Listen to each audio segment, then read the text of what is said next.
Yes. Good morning, good afternoon, good evening. Welcome back to Football Heritage TV, wherever you are, whoever you are. Don't worry, everyone. Zerbi has said we're winning the next 5. So we are safe. We're staying up. We're going to get 15 points from the last 15. I'm going to be speaking to Mr. Flower about it. James, how are you, sir? You well? I'm very well, mate. I'm very well. How are you? I'm all right. I'm all right. Yes, I'm all right. I'm all right. I could use the old sentence Spurs aside, but Yeah. even with Spurs, as I said to you backstage, I've made peace with it. I've made peace with it that I think we're going down. Anyway, everybody, smash the like button. Please subscribe if you haven't already. The sponsors today, this side, I believe, is Match Bingo. Use code FHTV. Good fun way to gamble without getting into serious gambling debt and losing your house. It's good fun. And that side is OK Jersey. As you can see at the bottom, top quality football shirts. They're £15. The code is Savva, 2 Vs, for 8% off. They've got all of the World Cup shirts, all of the Premier League, La Liga, Bundesliga, etc., and all of the retro shirts. So if you want to wear a shirt from when Spurs were once good, go and get your retro shirts.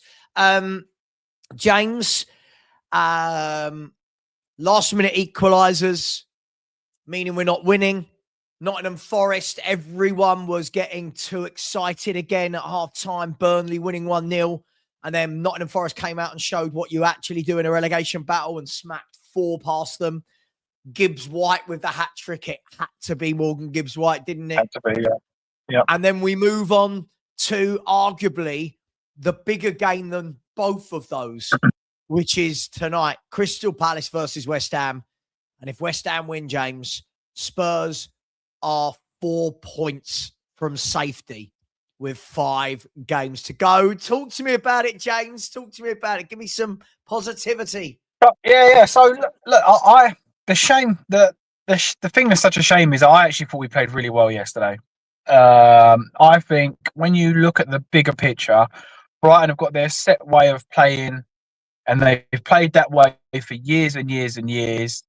It's always going to be a really tough, grueling battle. I thought that it was always going to be that they have more possession. But the one thing I said, and I've been saying for God knows how long, I said it to you and Lubo on the show, I said, if Archie Gray and Bergvall play, we will lose the midfield battle. I've never seen them to control a midfield battle. The first, was it 50, 60 minutes before Basuma went off? Was it something like that? I actually felt we didn't necessarily control the midfield, but we was in control of our game, if that makes sense. Yeah. So it weren't free-flowing, it weren't, tick-a-tacker. I mean, for me, Basuma did so much good off the ball, gave the ball away a bit too much on it, but it's that covering off the ball. And the moment he went on and Gray went on, I'm sure it was like the 62nd minute. There was a moment where I think it was Gross was running, and Archie Gray didn't know what to do, so he just kept running with him. He just run behind him. And I think if that was Bentancur or Basuma, the first thing they do is shut him down, stop him from progressing, and he just kept doing it, and he thought, okay. The moment that stuff happened for me was game over. I felt like, even though we didn't have the ball, I felt like we was in control and we was quite comfortable. Maybe comfortable is the right word. The moment that got broken up, I thought it was game over. For me, the biggest problem at this club is that centre midfield of Bergvall and Gray. I know the front three are not going to score loads and loads of goals, but if you don't feel comfortable and secure the back line with the midfield, it's game over. So, loads of positives in the respect there of Bentancur for me was just, I know we've been calling for a football playmaker or a ball player. He's not quite that, but he's very good at everything. He's great at nothing, but he's okay at everything. Yeah, he's okay at everything. Positioning was good. He's the best midfielder we've got. Let's be brutal. He's the best midfielder we've got. Yeah. Do you know what, James? I think you've hit the nail on the head there. I think we were comfortable and in control without controlling the game. So you're right. We know Brighton are going to have more possession. I think we know that. That's what they are as a team. That's what they've bought as footballers. People like Pascal Gross, Ayari, they're comfortable with the ball. Yeah. But this is what I was trying to say on Saturday and on yesterday's show, mate. I just felt that midfield we put out there yesterday, bearing in mind it's all we've got, by the way. James, you know me well enough over the years now. I have to caveat everything because people will take this the wrong way. Yeah. I think we need a new midfield, right? I do. But for what we've got, I thought that was the best we could put out in terms of one who sat in the middle and broke everything down and kept ticking the ball over, Bentancur. Basuma, who was just back to front, box to box, putting out fires. That's it. Yeah. Right. And then Conor Gallagher, who was tasked the other way. Go and press. Excellent. Go and tackle, go and press, go and join in with the forwards. For me, with the profile of footballers that we've got, I thought that midfield worked well. The moment it was broken up, I thought we went back to looking. I don't really know what Bergvall does. Gray, for me, looks like a boy. He's a boy. He looks weak. Crap. And Paulinho is brilliantly defensively, but what he can't do is he can't turn the defense into going forward the way Bentancur can. So I think that change, I know all three of them, you might say, had to come off due to fitness and injuries and that. That changed the game for me. And Forest just from Brighton just came again and again and again. So yeah, you're right. And I think the bigger picture of, and for me, the biggest praise I can give Bentancur is, look, this guy's seen it, done it, got the t-shirt at every level, right? Juventus, Tottenham, when we've been good, when we've been bad. He's kind of been through the ringer with everybody. And the one thing I noticed yesterday is the amount he was talking. He was talking to everybody, calm. Right. I actually watched him, and it was my son's favourite player a few years ago, and he got him on the back of his shirt, and he said, and bearing in mind he's 12, 13, he said to me, the guy doesn't shut up. I was like, yeah. And then Archie Gray come on, and he actually said, the guy doesn't know what he's doing. And I'm like, mate, you're 12 or 13. How are you picking this up? But our fans ain't. So for me, I'm actually gutted because I wish the Zerbi would have come in months ago. It's not just the Zerbi coming in, it's the players coming back. I believe that the players, Bentancur, Basuma and stuff, they're going to make a huge difference. Madison coming back, huge difference. And I do feel like with those kind of players coming back, the morale in the club looked better yesterday. And by that, I meant when they went off, Bentancur, Basuma and Madison were almost assistant coaches, right? They're all at the front barking out instructions and trying to, give the team a bit. This is what senior pros give you. See, absolutely. I was trying to explain this to someone yesterday, right? And they were like, oh, Basuma on the ball. And I said, yeah, but Basuma's game isn't on the ball. Yesterday, his game was all the work he did off the ball, putting out fires. The number of crosses he stopped from Minte on the right-hand side. The number of crosses he stopped because he gets out there. He puts out fires, right? Gallagher, the work rate. People go, oh, he runs around. But he runs around calculated. He's pressing the right man at the right time. He's pressing the goalkeeper at the right time, right? He is winning the ball and recycling it. Now, James, I'll say this again. I think you're probably so bored of hearing me say this. I want a ball-playing midfielder to be bought more than anyone at this fan base, right? I've asked for it for 5 years. But with what we've got right now, we don't have that. We don't have a guy that's going to go in and dictate. For me, they have got to go with that free again. It has got to be that free again against Wolves. And, all right, you might not have to be as defensive against Wolves. So it might be Gallagher. Go even more. Go and join in even more. But what I don't want to see, I just do not want to see us go back to the Gray Bergvall. They're not ready. They're not ready for the Premier League. Yeah. And listen, we're going to see this weekend against Wolves, James. I think we're going to see, was that a one-off good game because it was De Zerbi's first home game? Or has we stumbled upon a formula where you go, actually, that's what's best for Spurs? Yeah, look, I've always stated the same thing, to be honest. Look, I don't think that this is a relegation level squad if everybody's fit. So a midfield of Gallagher, Basuma, Bentancur for me is mid Premier League, give or take, there or thereabouts for me. But there is so much to it. For me, like you said, if only Bentancur and Brasuma were fit enough to play the whole game, I think we win that game comfortably. But in my opinion, I think we were in complete control. Not in control. We never looked like we was in trouble. Maybe that's more of the point. I know they hit the post and stuff, but for me personally, I didn't once look at us and go, "Oh no, like we're losing this," until right at the end. So that's a bit of a kick in the teeth. And the thing that is more of a kick in the teeth for me is I know we're sort of having this little conversation behind obviously backstage, but I believe we can get 9 points. My question is, I think West Ham are going to win tonight, and I don't think 9 points is enough to stay up anyway. I think it's going to take a record amount of numbers to actually keep us up, because West Ham, for me, if they win tonight, they've only got to win 2 more games, and we would have to win all of them, like literally every game. So, yeah, I think unfortunately it's a little too late. Like you, I've come to terms of I believe we're going down, and barring an absolute miracle, miracles do happen, just not to Tottenham. So let's wait and see.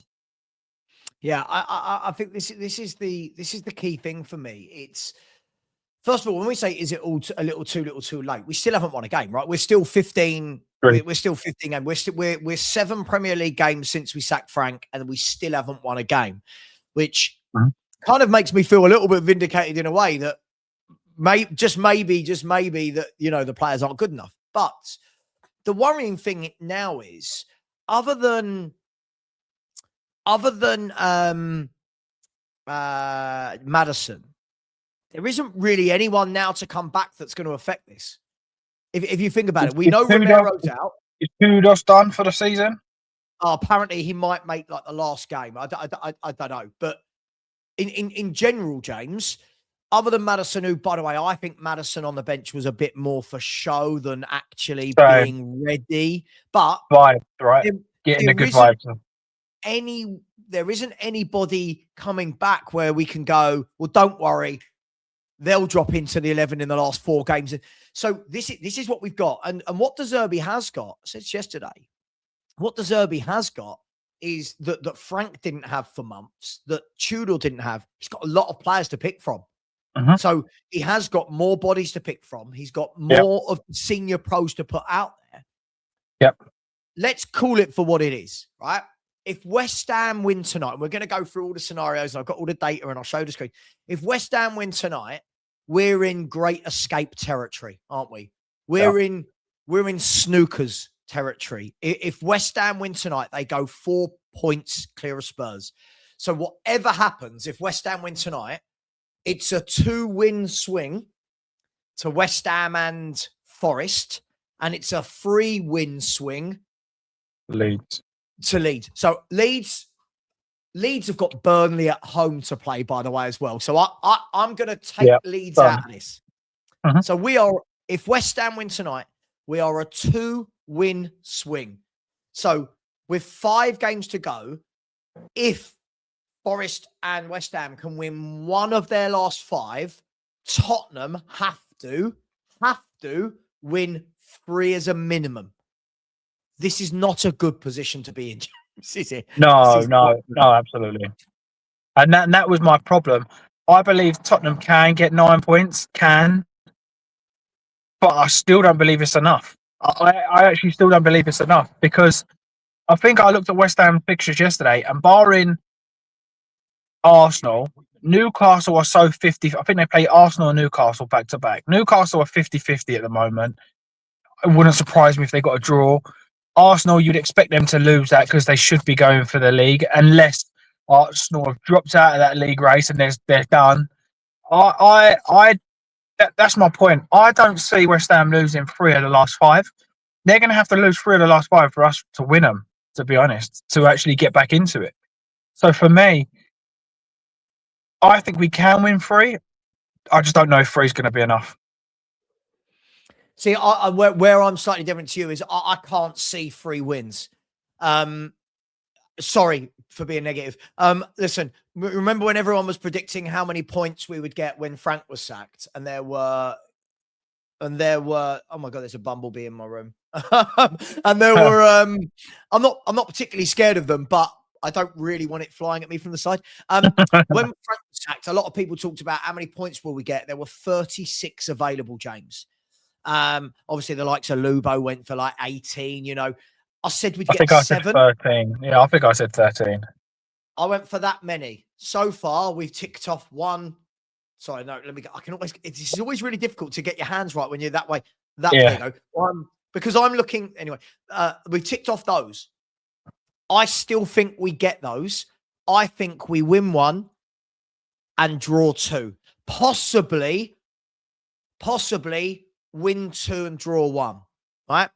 I still don't know whether that's going to be enough, because I think that at this stage of the season, we can all look and say, well, West Ham and Forest have got hard games, but games at this stage of the season, like you said backstage, do their opposition start resting players depending on Europe, depending on, are they safe? So, for example, bless me, for example, thank you. For example, West Ham and Leeds play each other on the last day of the season. Now, if Leeds are safe and West Ham just need to win at home against Leeds on the last day of the season to survive relegation, I think we're fucked. So if they lose tonight, it's 1 point, right? If they lose tonight, it is, yeah, I'll bring it all up. Here we go. Let's have a look at this. So this and then, is, then see their fixture at the moment. Yeah. So if they lose tonight, what's their fixtures and what's our fixtures? Oh God, it's as though you think I'd have all this ready. Right. Okay. There you go. So say I'll be optimistic and I'll say they lose tonight. I think we could beat Wolves. I think they draw to Everton. So that's what, us up by 1. Up by 1. We lose to Villa. They beat Brentford. That's them up by 2. We beat Leeds. They lose to Thingy. We're still up by 2. Still up by 2. And then that means we would have to beat Everton last game of the season, because I believe that they beat Leeds. So if they lose to Arsenal, Newcastle and Palace, they would need to beat Everton, Brentford and Leeds to stay above us if we win all our games, like barring Villa and Chelsea. So even if we beat Wolves, Leeds and Everton, West Ham are more than capable of beating Palace, Everton, Brentford and Leeds, right? Well, not all of them, but they are more than capable of doing it. So even if we beat them and Villa, if they win those 4, we still don't get promoted. Mate, this is the problem, right? There's no, you know, we all look at, hang on, let me remove that. Sorry. If Forest though, that Forest lineup is crazy, by the way. You could see them winning nothing until the last game of the season. That is crazy. Look, away, home, away. That is a big lineup. It is, but the thing is, Sunderland are not in any sort of form, right? Still Newcastle, tricky away though, right? Sure, yeah, sure. Listen, I'm just playing devil's advocate. We can look at it in whichever way. Newcastle United are a mess right now, aren't they? Newcastle have fallen off a cliff. Man United, look, Man United away. Man United have secured Champions League football in my mind. Man United, if I look at the Premier League table, Man United are, so it's top 5 get Champions League, right? Man United are 10 points clear of Chelsea in 6th. So, and then Bournemouth at home. Bournemouth might not have anything to play for. So I think this is going to be one of these we need to look at week by week. Absolutely. But I do think there's points there for all of the teams down the bottom. Yeah. But those teams playing us down the bottom, they'll all look and go, well, there's points there for us because we're playing Spurs. They haven't won in 15. Yeah. Oh, it's Forest. They don't score. I know they got 4 yesterday, but they don't score many goals. So, listen, this game tonight is huge. Let's be brutally honest, right? The psychological damage it does if West Ham beat us, if West Ham beat Palace tonight, the psychological damage of going 4 points, of now knowing that we're not 1 game away from safety, James. We're now 2 games from safety.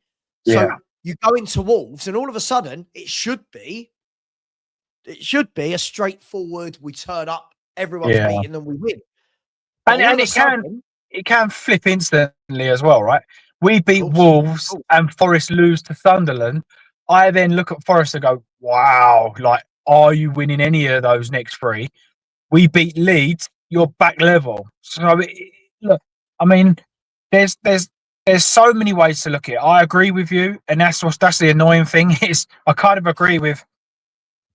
Look, I think we could win 3 games, but what am I basing it on? Because we haven't won 3 games all year. We haven't won a game all year. Nothing other than hope that I saw enough from Xavi that he's got the ability to win us a game. I know what Maddison is capable of. I don't mind Bentancur.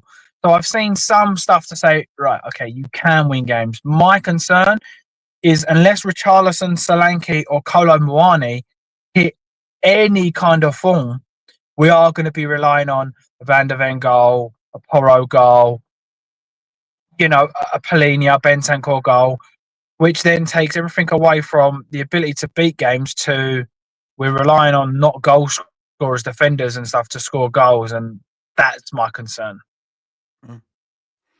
Yeah. No, you're absolutely right. You're absolutely right. It will, what will be.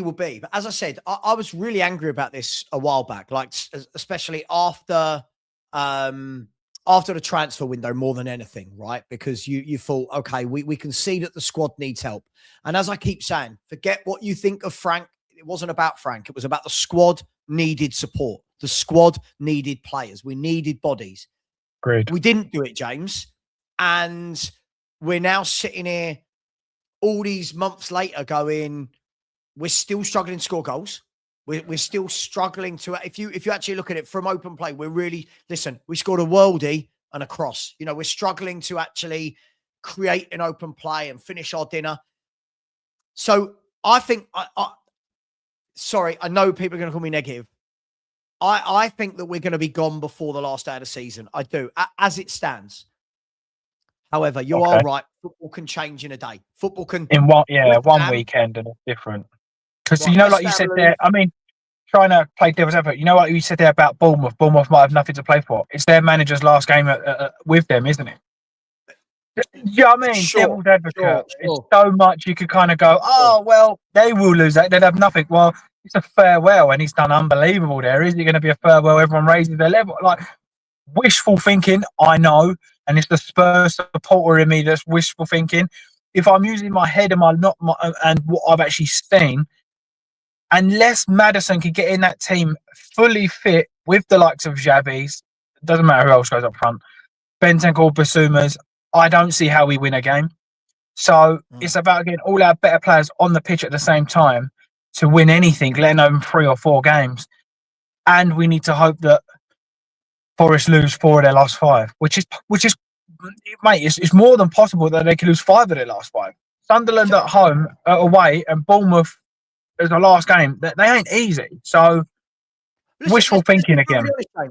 None of these games are easy. There's a reason these teams are down the bottom, right? Agreed. Let's be fair. As I said, the thumbnail here, the table doesn't lie. There's a reason why these 4 teams. I feel like I'm doing a bit of a disjustice to Leeds, to be honest. I think Leeds are fine. I do. Leeds have got the 8 points. If they beat Burnley at home, right? Yeah, done. That's 11 points. Spurs are not winning 4 of their last 5. Do you know what I mean? And even if they did, for Leeds to go down, West Ham would need to win 10 points from their last 5. It's not going to happen. So I think Leeds are fine, but everyone's down there for a reason, right? And I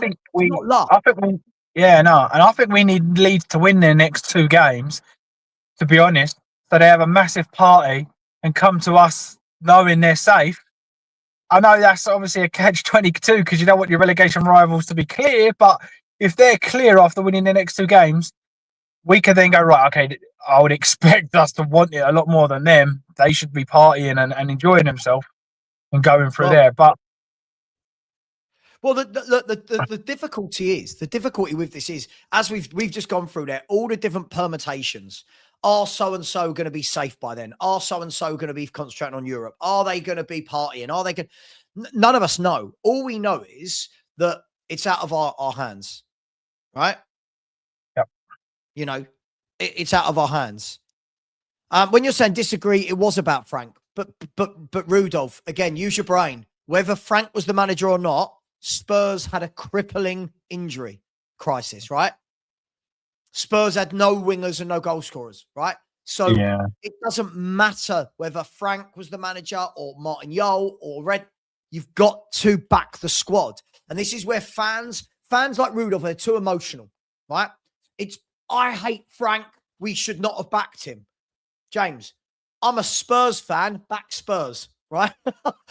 Sack anyone you want. I don't care who you sack, but you've got to. In January, there was no excuse for not buying. It doesn't matter who the manager is, right? We can do this game all day long, right?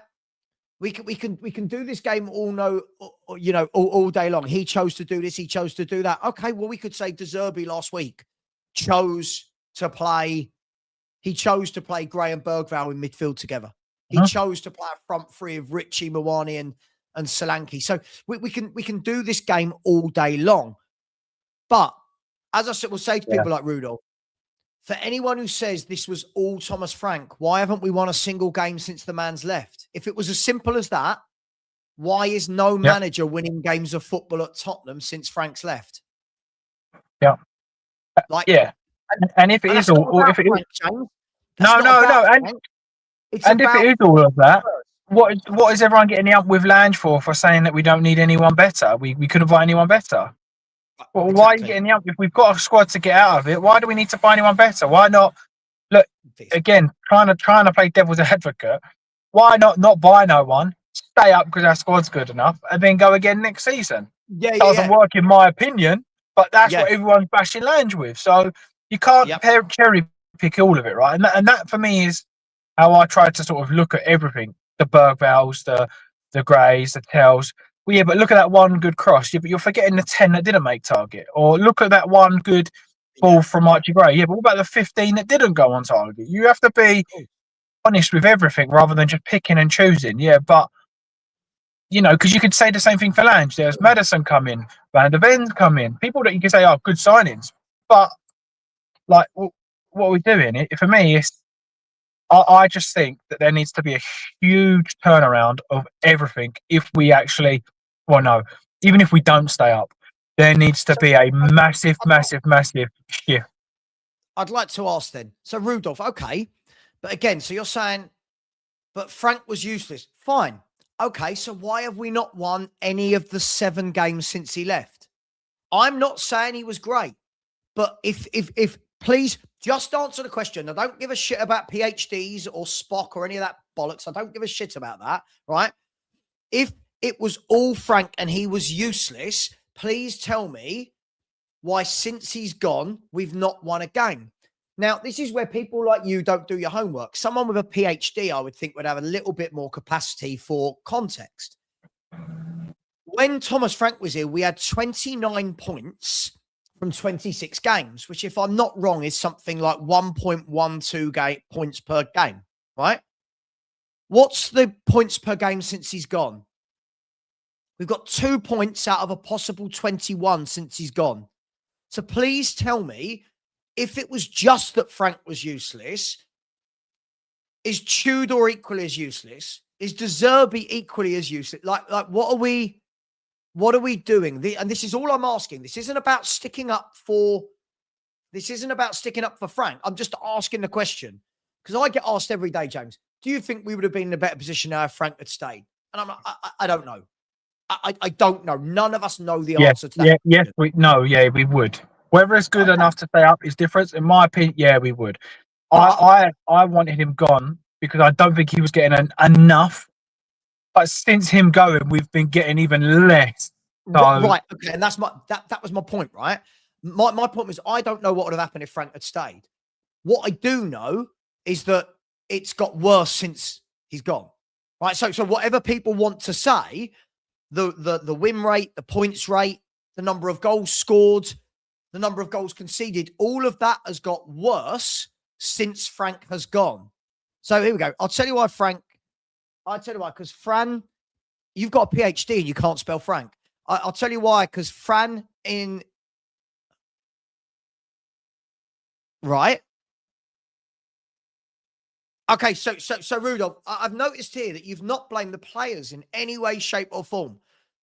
If the players are so good, right? Why did they lose 22 games last year under Ange? And why have they not won since Frank has gone? Have you ever thought maybe, Rudolph, let's use all of your PhD experience, you clever so-and-so, right? Have you ever thought that maybe the players aren't good enough if this is now the fourth manager where they're failing to win games of football? Have you ever thought about that? Just maybe, right? It's crazy. And again, idiots like this. Frank destroyed us. Okay, what about the year and a half before Frank where we were losing week in, week out? Like, and do you know what pisses me off, James, right? I'll tell you what absolutely pisses me off about this. We are now 3 managers past Ange. People still talking about Ange. We've now had another 2 managers since Frank, and they're still blaming Frank, right? Some people want to blame Tudor. Zerbi's not winning games either. Like, are we just not realising the actual root cause of the problem here, James? Yeah, no, I agree. Why can't it be a bit of everything? So for me, look, for me, people like Xavi and Maddison are vital cogs to the whole system, right? You take the heart out of the body and you get a big difference regardless. Agreed. But Agreed. you can't wish for miracles either, right? So it's one of those, look, I expect us to be better than where we are. I expect us to be seeing performances like we just saw at Brighton. I expect that level of performance. With the players we've got now, if we don't come out next week and do the same thing, then there's an issue for me, because I expect a minimum of that. Being able to control the ball, being able to keep the ball, being able to sort of play football to a degree. And then when it gets to the front line, I expect us to break it. It should be breaking down, because the front line for me is useless. So what I saw against Brighton, I expect to see again and again and again. Therefore, if he was to come out and we sort of turn back and we start playing like we did against Sunderland and Forest, then for me, that's not good enough, right? That's the whole problem.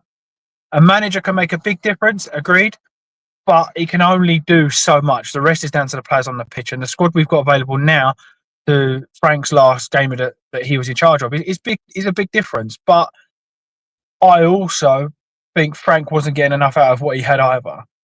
Also, the personnel's very different. You think now, see, this is what I said about Zerbi, right? Zerbi now is in a luxury.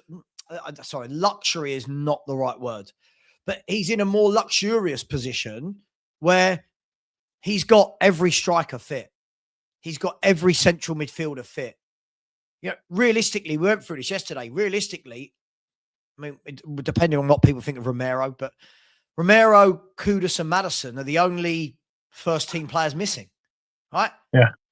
We've not been in that position for forever. Like, we've not been in that position forever. So, Zerbi, I expect to come in and get points. I expect him to come in. He's got the better players are available. But right now, no one is getting points out of this football team. No one's getting wins out of this football team. Now, yes, we've got Wolves at the weekend. They're the worst team in the league, right? They've got what? I mean, I don't know how many points they've got. Wolves have got 17 points all season. We should be winning that game. If we don't, do people like Rudolph then start going, oh, well, Zerbi's shit as well? Like, do you know what I mean, James? Yeah. Absolutely. And that's where I am. I think if we see a performance like we had at Brighton, that's what I expect. I think that's where we are. I don't think you're going to get much better than that until you do add a Maddison and Kudus in. Then I would expect it to go up another level. But with the level of players we've got, a manager can only do so much. So I don't think Frank was the problem. I think that Frank was part of the problem, right? Frank's been part of the problem. Andrew's part of the problem. But these are little problems when you've got your owners and directors of football coming out and saying, there is no one better we can buy for this squad to make us better. Exactly. That is the main problem. So again, I don't want to kind of go bashing the board again because it's kind of a bit boring now. We all know that. But we have no left winger. We're playing Xavi out left. I actually prefer him there personally, but he's playing out left. We have no right winger. We're playing a guy that's got 1 Premier League goal in about 20 Premier League games, right wing. What are we expecting? Are we expecting a manager to come in and go, right, yeah, boom, Kolo Muani, you are now just as good as Semenyo. Here you go. This is all you took. It doesn't work like that, right? Everyone has a limit. And for me, 1 goal in 25 league games. Right. Yeah. Can I sum this up, right? Our forward players, if you look at our wingers, right, and our strikers. So if you look at Mwani, Richie, Solanke, Tell, and Odeberg, right? Between them this year, they've got 16 Premier League goals. 16, James. 9 of those, 9 are from Richarlison, right? That means the other 4 between them have managed 7 goals between them in a season. Now, mad. Now, whatever people want to say, I don't care whether Pep Guardiola's managing this team. If that is your forward line, you are going to struggle to win games of football. We talked about this in the summer, James. I remember I said I was worried about it, and you turned around and said to me, and I think you did a long time ago before that, you said, this is a championship at best forward line. And unfortunately, throughout the season, we have seen that these wingers and forwards, Kudus aside, are championship level. Better, right? yeah, better. Now add into that when the senior pros are injured, we're having to play the likes of Gray, who for me is championship level at the moment. Now add into that, you go and put people like Sosa, and you've got goalkeepers like Kinski and Vicario, who I think are championship level. Right? It's no wonder we're in the position we're in, James. I don't think this should be the greatest shock in the world. We are a team that need Kudus, Maddison, Xavi. We need them all in the team at one time. Absolutely. To be able to tick. Other clubs are so well drilled, so well organised, they can drop a player out. A player comes in, they know the cogs. Then we don't have that. Oh, absolutely. For me, absolutely. I said on Sean's show a little while ago, I said, for me, we have 5 or 6 top half of the Premier League players. The rest, I think you could argue, are championship or below, right? So for me, I would say Porro's top half, Van der Ven's top half, Romero occasionally is top half, Bentancur, Maddison, Xavi, Gallagher, and then the rest are either relegation level or below. So where we used to have top 10 players, relegation players, Kane and Son, you've now taken it out and you've got a top half and a relegation built squad. Championship, you're now probably there or thereabouts when you lose your best players of where you should be, right? Don't get me wrong. You bring back Maddison. I mean, Xavi hasn't been playing. Play Xavi. Gallagher's here for a bit longer. You will see an upturn. It's just, in my opinion, it's facts. The better players on the pitch, you'll get better results. That's facts for me. Absolutely, James. But teams are as good as their forward line at times, right? Like if you break it down, right? If you actually break it down, normally the teams without goals struggle. So you look, West Ham, before they made these changes in January, were struggling. The changes they made, Tati Castellanos coming in, Pablo coming in, it's not that they're prolific goal scorers, but it allowed Somerville and Bowen to go and be more expressive because they had a focal target man. So they moved Bowen from striker to out wide. Tati brings people into the game. Spurs went, we've got no wingers, no goal scorers. Tell you what we're doing January, nothing. Right? Yeah. And you're almost, I think teams are only as good as their forwards. And Kane and Son, I know we talk about them loads. Kane and Son have proved that. They papered over everything at this football club for a number of managers, by the way. For a number of managers. I would have loved to have seen the last 4 or 5 Spurs managers that had Kane and Son without Kane and Son. I would have liked to have seen those managers with Tell, Richie, Solanke, Mawar. I would have loved to have seen. We wouldn't have been finishing second and third and fourth in the league with these forwards. So no. For me, this is what I say. When people like Rudolph say things like this, we've got to get past this point of blaming a person for what's going on. If anyone thinks this was all Frank or all Ange or all Tudor or all Levy or all Paratici or all, it is everything, right? But no. Again, see, no. When you're saying you may or may not be right that some of the players are not good enough, it's hard to tell. It's not hard to tell. That's the problem, Rudolph. It's not hard to tell, right? We have been for Rudolph again. You've got a PhD. You should be able to read this, right? For 3 years, mate. By the way, we're actually below West Ham in this table now because we didn't win at the weekend, right? This isn't hard to tell. This is the problem. People like Rudolph, who thinks that the players are better than they are. You said this in the summer, James. Not word for word, but you were saying there's many fans this year that are going to realise how bad these forwards are. There's many. Son, Maddison, Kulu, good footballers. Don't have them this year. We're going to find out how good are the Richies and the Solankes and the Tells and the Odebergs. You know what? We found out. We found out the answer. Look at the sticker. We found out. Sorry, just quickly, James. Another way we found out. Since Kudus has played, we haven't won a game. Again, that's not a coincidence, right? Kudus, not in the team. We've not won a game, right? So people need to stop saying to me, the players might be good enough. The evidence is overwhelming, James. Like, it's overwhelming. Absolutely. Yeah, absolutely. And last season, people were calling for Maddison to be dropped. And I think it was me and you were sticking up for him and saying he's turning and trying to play the ball forward. No one's making those runs. So then what he's doing is rather than lose the ball, he's turning back and passing it back rather than taking that risk to nothing. I mean, in the summer, all season, I got stick over Kolo Muani. I mean, talk about sort of preaching to the choir now. 1 goal in 25 games. Are you actually for real? This is a guy that I still get told is a £90 million striker under another manager. The guy can't hit a barn door. Like genuinely can't hit a barn door. For January, James. Who was on our show arguing with you in January that they would still buy him in the summer?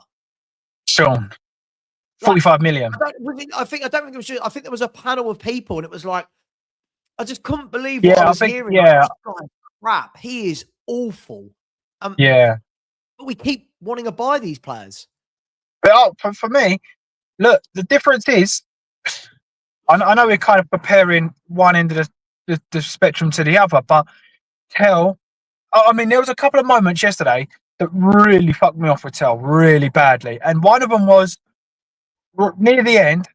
I think Gallagher played him the ball. He was 1-on-1 with his defender, and rather than just knock it past him and deliver, he took 3 touches, passed it back to Gallagher, and I think Gallagher skipped in between about 3 defenders, overrun it a little bit. He went for a goal kick, and he turned around, looked at Tell, and was like, why am I doing this?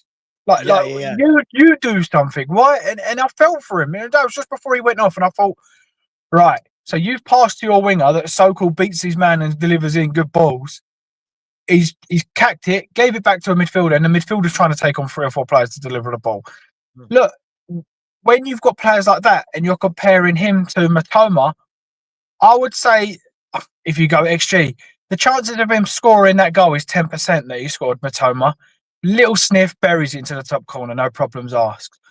The chances we're getting is Archie Gray at the end, 1-on-1 with the keeper, anywhere in that goal, anywhere. You're a professional footballer. Scuff it goes in, passes it back to the keeper. Last week with Richarlison, great chance, back to the goalkeeper. And you're thinking, right, so the difference between these guys is they have not even top level killers, if you like. I mean, I'd love Matoma, but not even top level killers. Half a chance buries his chance. We are creating some clear cut chances and we ain't finishing them. That goes to show that for me, and this is where I'm kind of going to stick up for Zerbi here, if he gets another tune like he did this week out of Tottenham for Wolves and we don't win, I don't believe that he can do anything else. I don't believe he can do any more than what he's done. He's created chances they've missed. We was comfortable. it's a matter of time. You sit back and defend. It's a matter of time before you can see the goal. So for me personally, I think this front line is what will get us relegated alongside. I know people like him, but Archie Gray. Look, I think that the whole club's been run backwards, right? The whole club is run backwards Completely. from top to bottom. From top to bottom.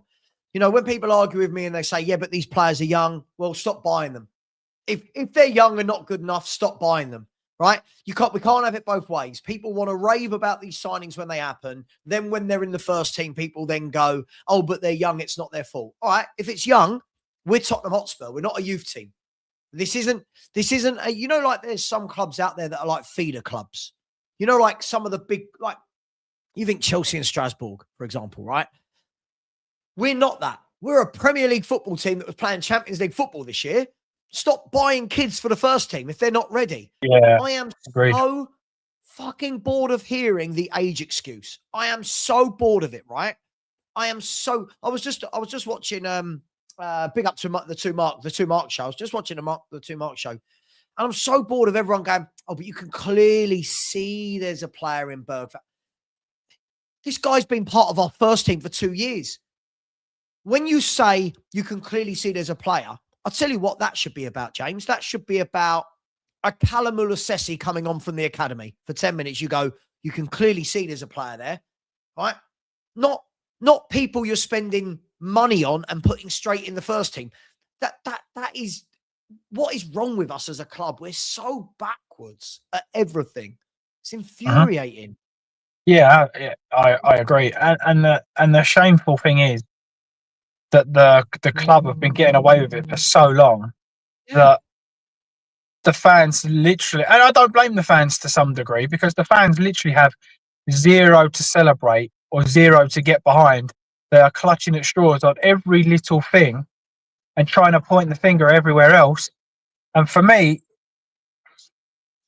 look, ultimately the players ain't good enough, but the players are only here because the ball bought them, right? So Of course. we can look at the manager and go, he should get more. That's a debate, yes or no. I disagree with.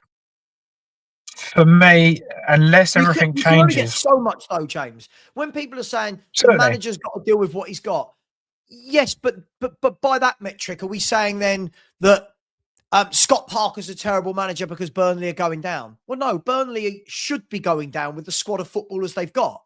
It doesn't matter how much Scott Parker gets out of that Burnley squad; they're not good enough to stay up.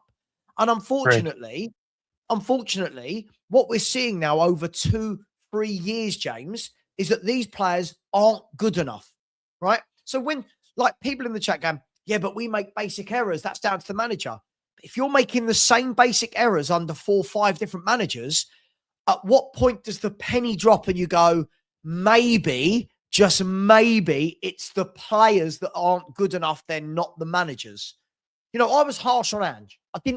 Listen, I don't said the rate same. Ange. I don't like his style. I don't like that he puts no emphasis on defending. However, is Ange or was Ange ever the biggest problem at Spurs? No. Do I want him as manager? No. But was he the sole reason? No. Thomas Frank, whether you like him or not, he is not the problem at Tottenham. Whether you liked Tudor or not, or De Zerbi or not, right? There is not a problem. And this is what people can't understand.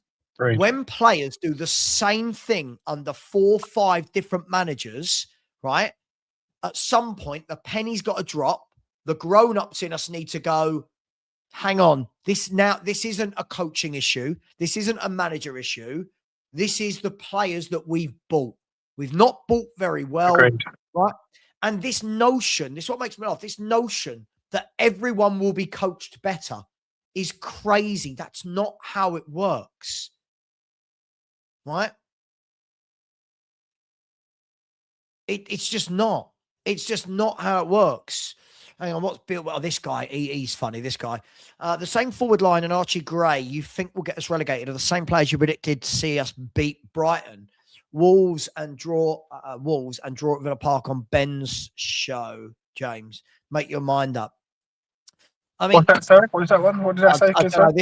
This guy is one of those horrible arses that never comes in and says, "Hey, all, how you doing?" He's always got to have a little poke or a dig. You know, one of those losers that remembers everything that everyone says at every moment, but never actually just has a nice conversation.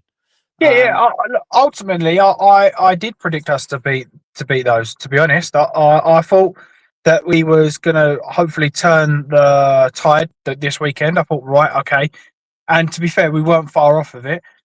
And then I said, if we beat Wolves, you could then go try and get a draw. Yeah, absolutely. But that doesn't mean I'm expecting our forward line. Like I literally just said 10 minutes ago, I think that Van der Ven will nick us a goal. Porro will get us a goal. Xavi could get us a goal. If Maddison's back, there's so much more circumstances to it. My question to that comment would be, what? So he's telling me that Archie Gray is good enough to play and this front line is good enough? Because if that is the case, then well, how are we in this position in the first place? You know Then what I would say? I would shut him down with this, James. This is what makes me laugh, right? This guy did this to me in my chat, in one of my comment sections after a show a while back. And he said, these same players you don't rate, you said we'd win today, right? Think how dumb a human being you have to be, right? Let this sink in, James. Me not rating a squad or a player doesn't mean I think they're going to lose 38 games a season. They have to pick up games and wins. I don't rate, right? I don't rate Burnley's squad. They still won games this year. That doesn't mean because I don't rate Archie Gray that I think he's never going to have a good game. It's people like that are just horrible arses of human beings. They just say stupid things. So, and the logic behind it is there's zero, right? So does that mean that we've got a better squad than City? No. Does that mean we can compete with the likes of City? Because we got a couple of points, we got a point there. Exactly. You know what I mean? The tit for tat little comments are just stupid. I did believe we was going to win, correct? But that doesn't mean that I think that they're all fantastic. It's mental. But it's absolutely ridiculous. Me not rating the squad. So does that mean that I have to say every week, lose? Spurs are going to play 38 and lose 38. And Dan, it's this. Unfortunately, someone like Bill THFC, unfortunately, the brain doesn't quite engage when he's typing. Like, it's okay for me to say, I don't particularly like that actor, but actually that film was really good. Do you know what I mean? Like, it's absolutely, it's childlike. It's childlike that, oh, what? So you don't rate this player, but you think we can win a game? Well, yeah. Otherwise, we'd lose every week. Like, what are we doing here? Oh, my God. Yeah. James. It's stupid comments, though, isn't it? That's such a stupid comment. For me, them sort of comments are stupid. Yeah, you predict a win means that they're the best players in the league because you've expected us to win. We're also European champions, by the way. Does that mean that we're second best club in Europe, or what we doing there? Makes no sense. Rudolph, it's a very different scenario to Alex Ferguson winning the league with a team. I mean, again, dude, for someone with a PhD, you don't have to chat some shit. Like, use an example. Rudolph, it's okay to have opinions, but I don't actually know what your opinion is. Right? Rudolph, tell me your opinion on this playing squad. There you go. I'll tell you what. There you go. Tell us, because you keep saying a lot now, but I don't actually know what your opinion is. I don't care that your nephew is at West Ham's under 15s or whatever you said. When you said he wouldn't make basic errors, yes, he would. Every footballer makes. I've seen Lionel Messi make basic errors. Yes, I saw Rodri yesterday, who I think is the best player in the world when he's fit. Right? I saw Rodri give the ball away. Basic error. Everyone makes basic errors. So please, for someone with the PhD, stop this. Yeah. Oh, it's like nonsense. I'll tell you what. When I was in the stands the other day with Lubo, right, we were watching Orient, and whatever you think about that standard of football, there's people in the chat in the stand going, oh, "I could do better than that," and you're thinking to yourself, "No. These boys that were playing for Mansfield and Orient on the day, right? when you watch them compared to the Premier League players, there's nothing. You've got to remember, all of those boys playing would have been the boys in their school who were head and shoulders above absolutely everyone else, right? That one kid you go, fucking, he's going to be a pro. So this, what's difficult, James, I've always found is everyone knows my opinions because I come on here and actually say them. People in the chat don't give an actual opinion. So Bill, thfc, I never see an actual opinion. I see him going, but you said this, but you said that. And then he'll go into shows tonight and go, Savva said this, and he'll get it completely wrong with no context of what I've actually said. And then other idiots like Rudolph join in and go, yeah, but Savva said this. And you're like, nah, listen to what I'm saying, right? Here we go, Rudolph. What are you saying now? Savva, you want to know my opinion? Anne should never have been sacked. Winning something is not easy. You dismissed it. Sure, Rudolph, he lost 22 games in a season. So, okay, cool. So now we've had that debate. What?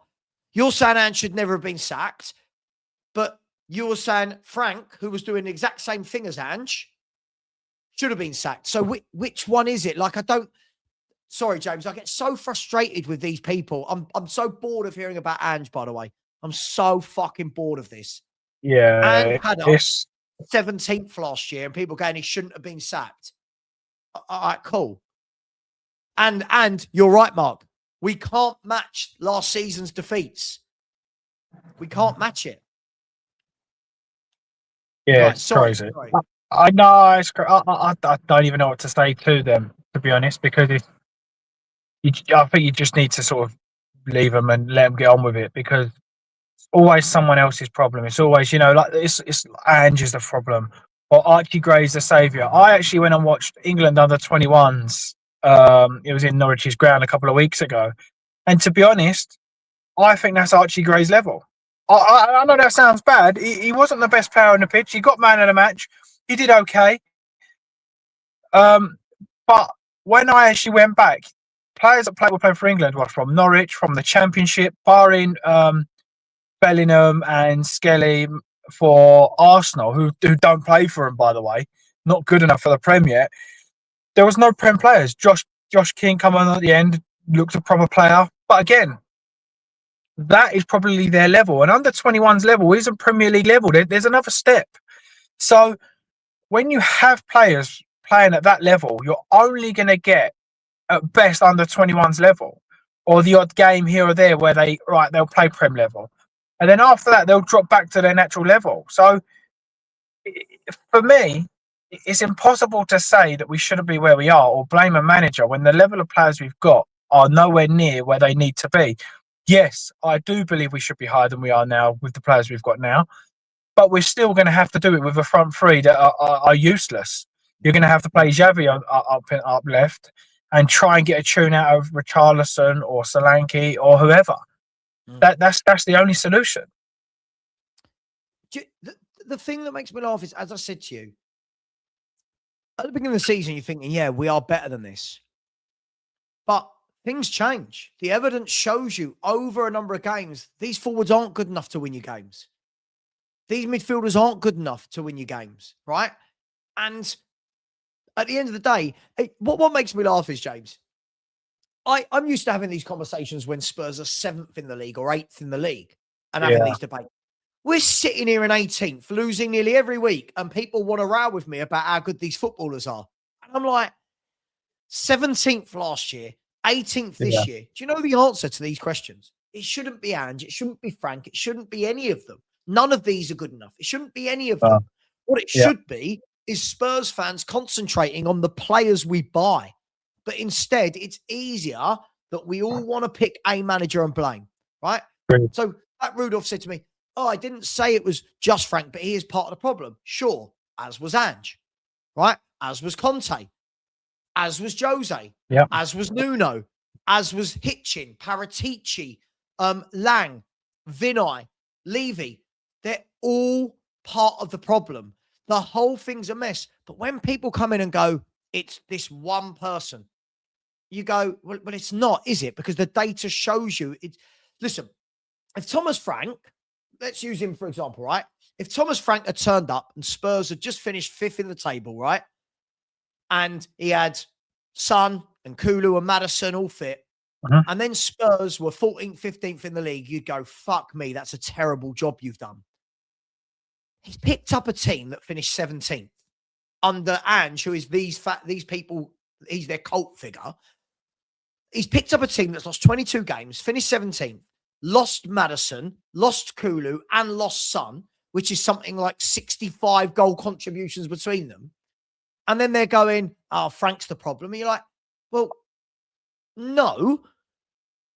Ange, Frank, Tudor, like they've only got what they've got. They've got what they've got. Like, yeah, I agree. I genuinely want us to get to the stage, James, where we actually have some good transfer windows and we can all go, yeah, we all like the squad. Now this is on the managers. It's mental. It's just mental, mate. I'm so confused as to, I can't believe even whilst we're all 18th, that we can't all unite and go, yeah, the club's a shit show from top to bottom. Yeah, I agree. That's what I can't understand.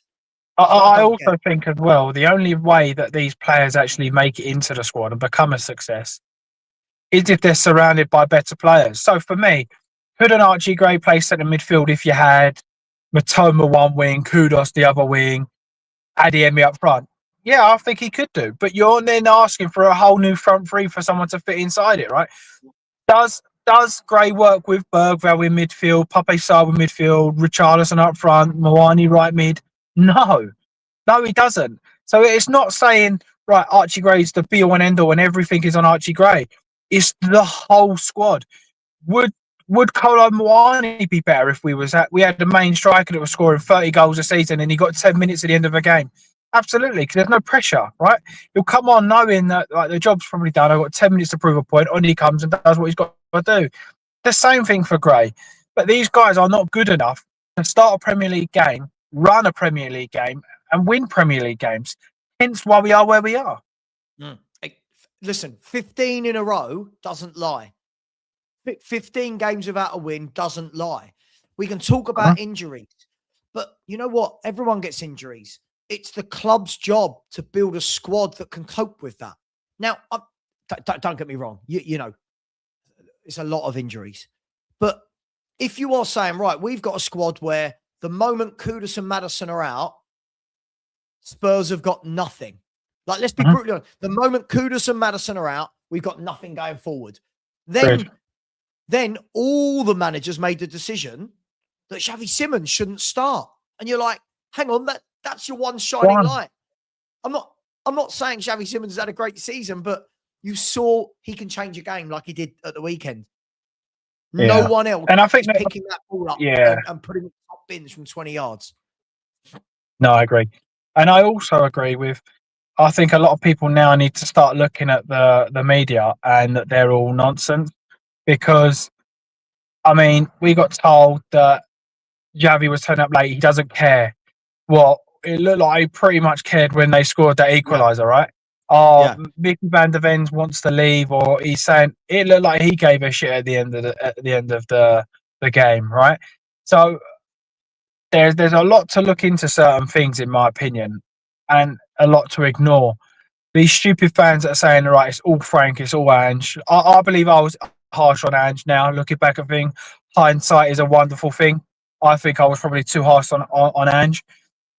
But at the same time, it's all well and good speaking from the position of where we are now to where we was there, right? It's like saying Zerbi keeps us up, signs 2 or 3 players, a new front line, in my opinion, and next season we're top half. Everyone goes, see, I told you there's only 3 players. Well, yes, hindsight. It's a wonderful thing sometimes. On that note, mate, I'm going to have to go back to work. All right. Yeah, go on. Listen, thanks, James. Enjoy. No problem. Thank you. Take care. Take care, mate. Bye-bye. Yeah, look, guys, I think that's the interesting thing, right? Listen, I really like Zerbi as a manager. And if we do stay up, well, let me get rid of James properly there. 1 second. Kick the guest. There you go. And if we do stay up, then we're going to see a lot. We've got to see a lot better players. So then if next season we're then 5th, 6th, 7th, 8th, and people go, oh, see, Well, yeah, because we'll have different players, I hope. Right? Look, I guess the difficulty is we are where we are. We spend so much time arguing with each other, but I don't even know what we're arguing about anymore. The players have shown us constantly they're not good enough. Right? We don't win games. We don't score a lot of goals. This is the worst forward line I've seen at Tottenham for, God, I'm trying to think. When have I seen it? Here you go, guys. When was the last time you saw a forward line this bad at Spurs? There you go. When was the last time? What season would it have been?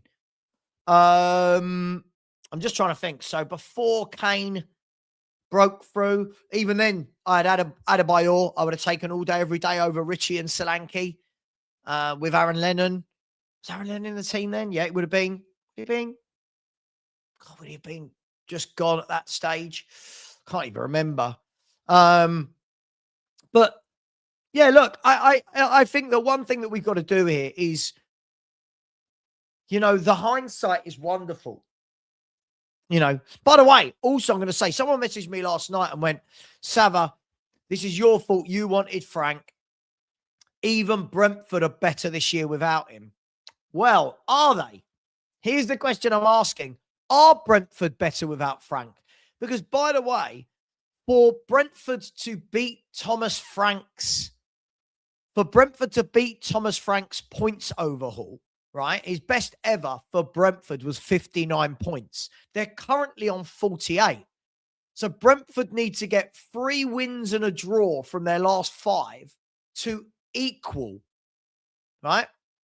To equal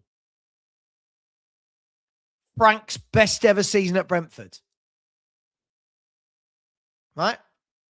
So, just saying, not sticking up Frank, I'm just saying, all those people that turned around and said, Frank didn't do well at Brentford, look at Andrews. Well, Andrews, the way it's going, is going to finish on less points than Frank through most of his seasons. Now, just saying, it is what it is. It is what it is.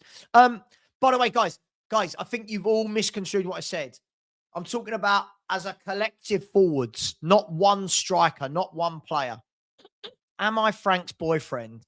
Oh, I don't know. How fucking childish are you? How honestly, the internet oh my God, the internet is the worst thing that ever happens to the world. How is it allowed people like this that breathe the same air as us onto the internet? That doesn't matter. Frank had that every season, didn't he? Every year, Frank lost his best players and went again. Every year. You're saying without Mbeumo and Vissa, he's got the league's second top goal scorer. He's got Igor Thiago. Frank didn't have him. He was injured for the year. So you can make arguments for all you want. Okay, so what's more important, the way you're playing or the points you get?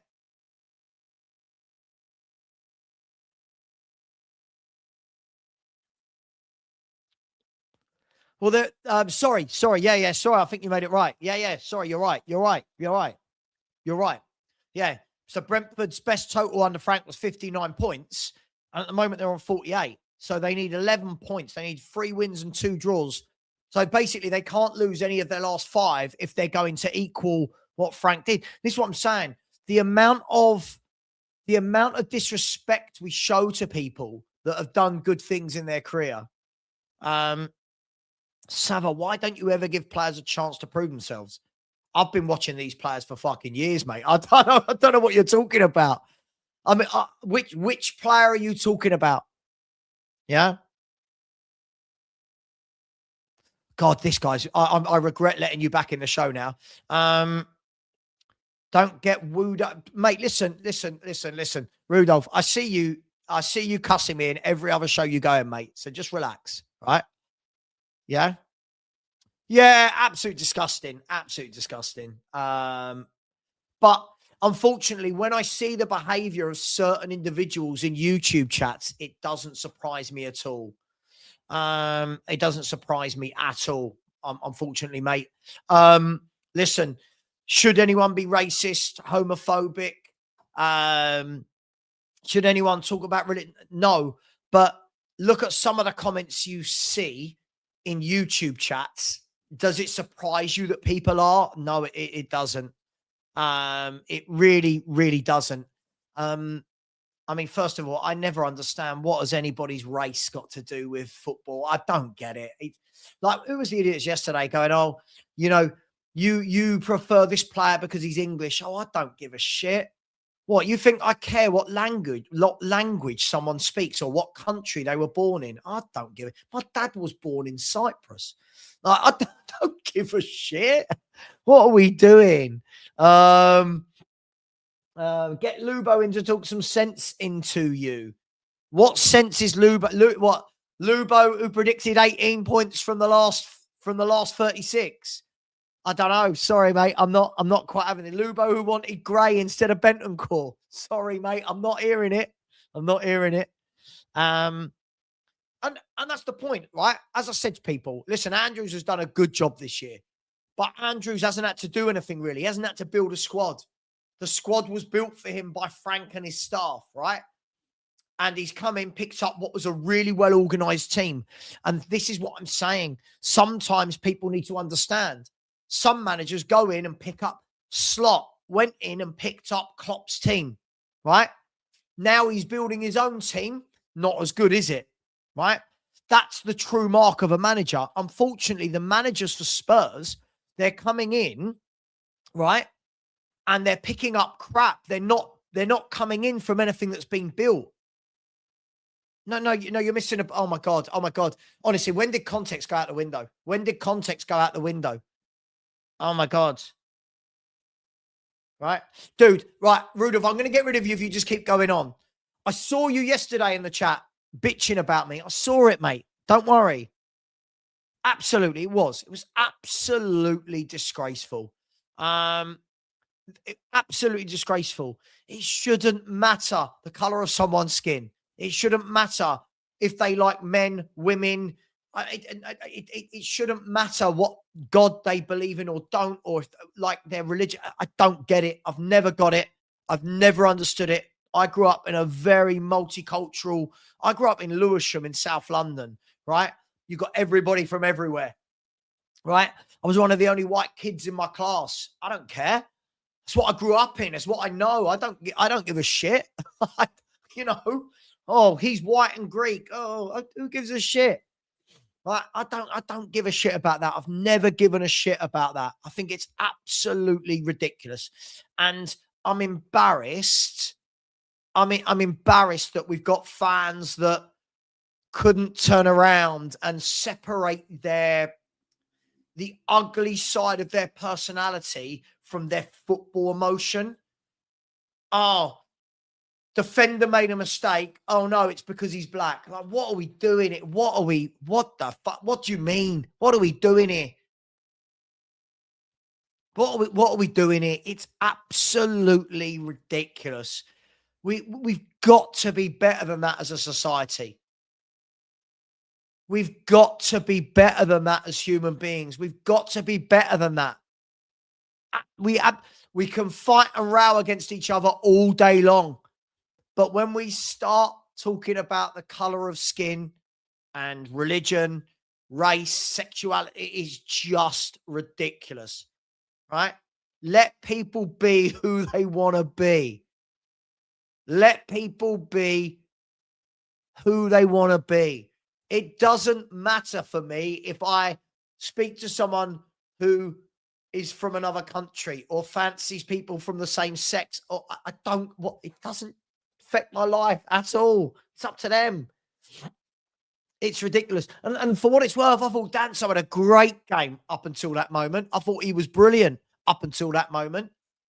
But listen, each to their own. And in this chat, there will be no racism, any tones of racism tolerated. Mate, go away. Stop.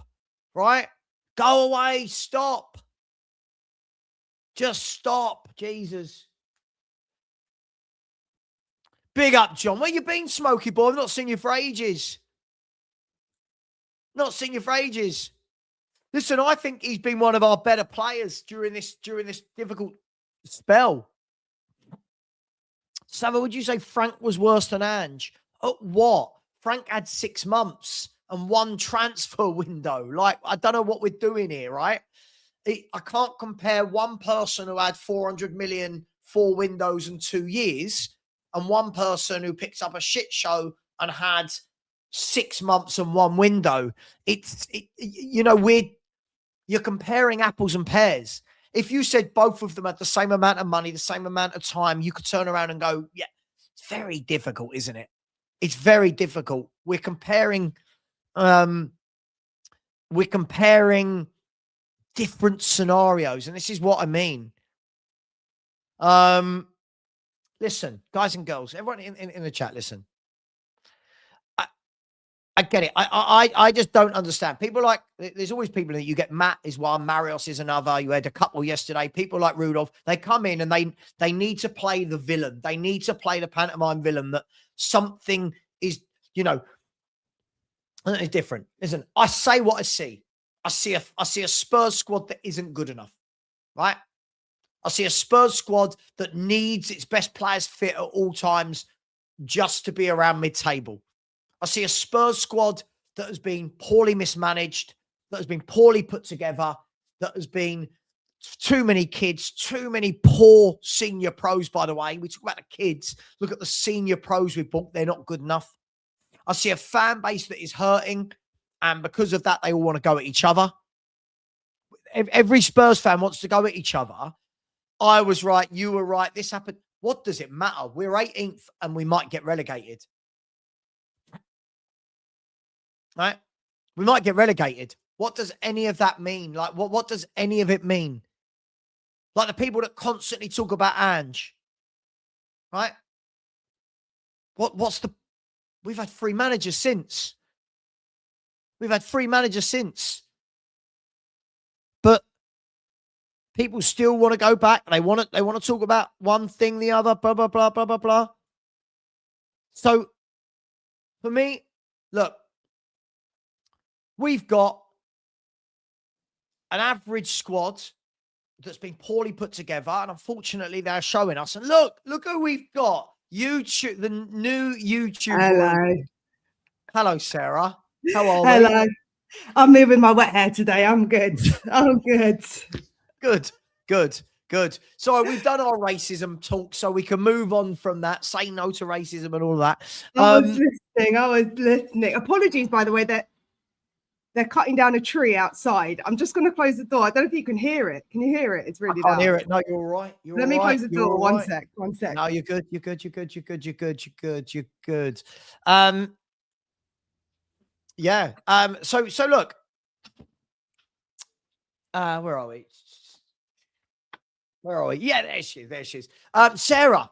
Yes, you were there. I saw you in the shower. Some people have to shower. It's all good. We won't. No comments about Sarah's hair in the chat. That's all right. No, I was listening to what you were saying. Sarah, where are we? Realistically, 5 games to go. And I know you're a very positive person by trade, but we're in the championship, mate. We're in the championship. We're already there. It's already happened. I can see the chat. I know people are being optimistic. I don't know what people are watching. I was one of those people. Those people. A few months ago, I was like, yeah, we're going to win more than 3 games than West Ham. And here we are, 10 days later, still not won a game. So I don't know what people are watching, It's and even I think yesterday on Saturday at the game, I think there was a lot of acceptance just around the place. And you just felt this sense of like, even towards the end of the game, like we were 2-1 up. And even before they scored, you felt it. We all felt it. We saw it coming. We saw it coming. 86 minutes. Xavi goes down. He's got one leg for the rest of the game. And unfortunately, if he was fit enough to play out a full 90 minutes. Now we can see why he doesn't play a full 90 minutes, because he doesn't have the legs. He can't do it. I'm not saying it cost us the game, but if you had another substitute to make, and he made the substitutes early, but there was various reasons for that, I think maybe we don't throw the game away, because then you just hoof the ball up the pitch and there's someone up there with legs who can run it, kind of like Tell did and Gray had that like half crappy chance towards the end. you know? So maybe if the situation was different, we actually probably would have got one back. But you could feel the momentum shift. You knew Brighton had the mindset of like, this team, we can nick one back. Yeah, You know. I mate, you're right. As I said to James earlier in the show, it felt like there was a massive momentum swing after the substitutions, and I think that's the I think that moment for me kind of summed up the last sort of 14, 15 games. I think that, you know, whilst we got some promising younger players, if we want to call them that, I'm not going to get into that debate. It showed that we need those senior pros on the pitch, and when they came off, you could see it kind of gave Brighton that impetus, and then the wave of attacks they just started to come forward a bit more. And what was your feeling when they put the 8 minutes up? Oh my gosh, my match day vlog. My match day vlog, I clipped it up at the beginning. I was like, close your eyes, close your eyes. My dad's like, they're going to score. I'm like, don't say it. If you watch the match day vlog, if anyone hasn't seen it, at the end, I've put a timestamp on there. My dad's like, they're going to score. And I was just like, don't say it, don't say it. Like, but we could see it. We could just see it. It was heartbreaking. And look, Danso, for me personally, Danso is a loyal servant, right? He's been here for a year. He gives his all, but he's not good enough. He got 1 out of his 6 ground duels. 1 out of 6. That is not good enough to stay in the Premier League. I get what people are saying, and that you can be harsh on players, and some players have a bad game and a good game, but he's not good enough. He's our 3rd defender, right? If he started this season, we played the entire season with him and Mickey van der Ven at the back post, I think it's even worse than it is now, right? For me personally, I like him as a guy, but that doesn't win you games. And we need an ugly win. And I think even if he hadn't kicked that out, even if he would have hoofed it out, it probably would have gone for a corner and they probably would have still scored. Because at this point, it's spiritual. It's going to freaking happen. It's destined. It's already happened. Don't you feel? I mean, you know, whoever plays at the moment, it just feels like, you know, we're not a team. We haven't for years. We've not been a cohesive team with a settled back line, a settled midfield, a settled forward line. It just feels like these mistakes we've seen them from Romero, Van der Ven, Danso, Porro, like Paulinho and Gallagher and whoever. This is one of those conversations, I think, where it's definitely that the sum of the parts is greater than the one, right? And every week I feel like fans we need the villain. You know, and I can see the chat. I can see people are saying Danso's better than Romero. I think character-wise, I agree. Character-wise, his head is more in the game. He's playing for the badge. I maybe can get on board with that. I think Romero is so passionate. You know, it's why he's got to the place he is, because he can see the club for what it is. Romero can see the club for what it is. He doesn't want to be here. He hasn't been playing as if he wants to be here. Guys, he's had 2 red cards this season. He's got 9 yellow cards and he's just wiped himself out, and he's going to be back for the World Cup. So if everyone's saying that Romero, he's not that great. Look, he is a big loss for us, Romero. He would have seen out this season for us. We're gonna have to disagree on this point. I think just because for me. I've never rated Romero like the way other people have. I agree. He's too volatile. He's not. We need consistency. But the World Cup win seems to give him all the credit in the bank. Like for years, all I've heard is, but he's a World Cup winner. He's a World Cup winner. For me, key thing is it's about what he does in the Spurs shirt for me. And at Spurs, I've always felt like he's a liability. But look, Sarah, the bigger picture for me is if we stay up, and this is a massive if at the moment, I'll be honest, I want to see a brand new centre-back partnership. I want to see Spurs go and get like Van Hecker from Brighton. We will. You know, I want to see, does he go Van Hecker and Vuskovic, for example? One elegant on the ball, one's a big monster who wins everything in the air. I just think it's time for change. If we stay up, I think it's time to mix things up, Sarah. Even if we go down, they have to have a massive rebuild. Look, I heard you were saying, you know, about our strikers and everything. I think that is a little bit harsh. Richie's been out half the season. Muani was out with a dead leg. I think Muani's crap, but they have been out. And the problem is we don't have wingers. We never replace Son. Odebear, everyone forgets about Odebear, but he's also out, as is Kuda. So you've got no width. All of these managers, whether it was Tudor, Frank, even now De Zerbi, they're playing without width. And True. you need to get the ball to your strikers. They need service. And I know sometimes they have service and they don't do the best with it. But the more opportunities you create, the more chances you have to win the game. But we're not creating anything. We have no midfield. We just sit back and we just get torn apart. And it's horrible to watch. It's actually sad to watch as a fan, because you want them to get up and you're like, yeah, I can see the lights, I can see the glimmers of it happening, but it's just not working, because we've just got a mishmash of just. You're absolutely right. Together. You're absolutely right. And, we had Kane and Son, and for years, whoever was playing on the right-hand side, it kind of didn't matter because Kane and Son were so good. Problem is, you bought in Kudus, or I like Kudus as a player, and we haven't won a game since Kudus has gone. But Sav, this is where the mindset thing comes in, right? Because when you say, Romero, he played in the World Cup, scored, he's got the mentality of a winner, right? Whereas Kudus comes from Burnley, Gray comes from Leeds, Odebear comes from Burnley, Solanke comes from Bournemouth. We have literally bought players from relegation sides who are, and this is what we've become. You are what you've become. Listen, if you buy Championship level, you're going to become Championship, and we are 5 games away from that being a reality. I completely agree with you with that.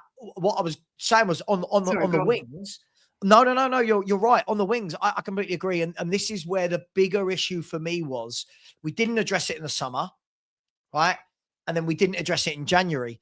And if you don't buy wingers, you're very, very restricted in what formations you can play. So even at the weekend, we had to have this kind of hybrid Simmons floating off the left, but inside into the number 10 position.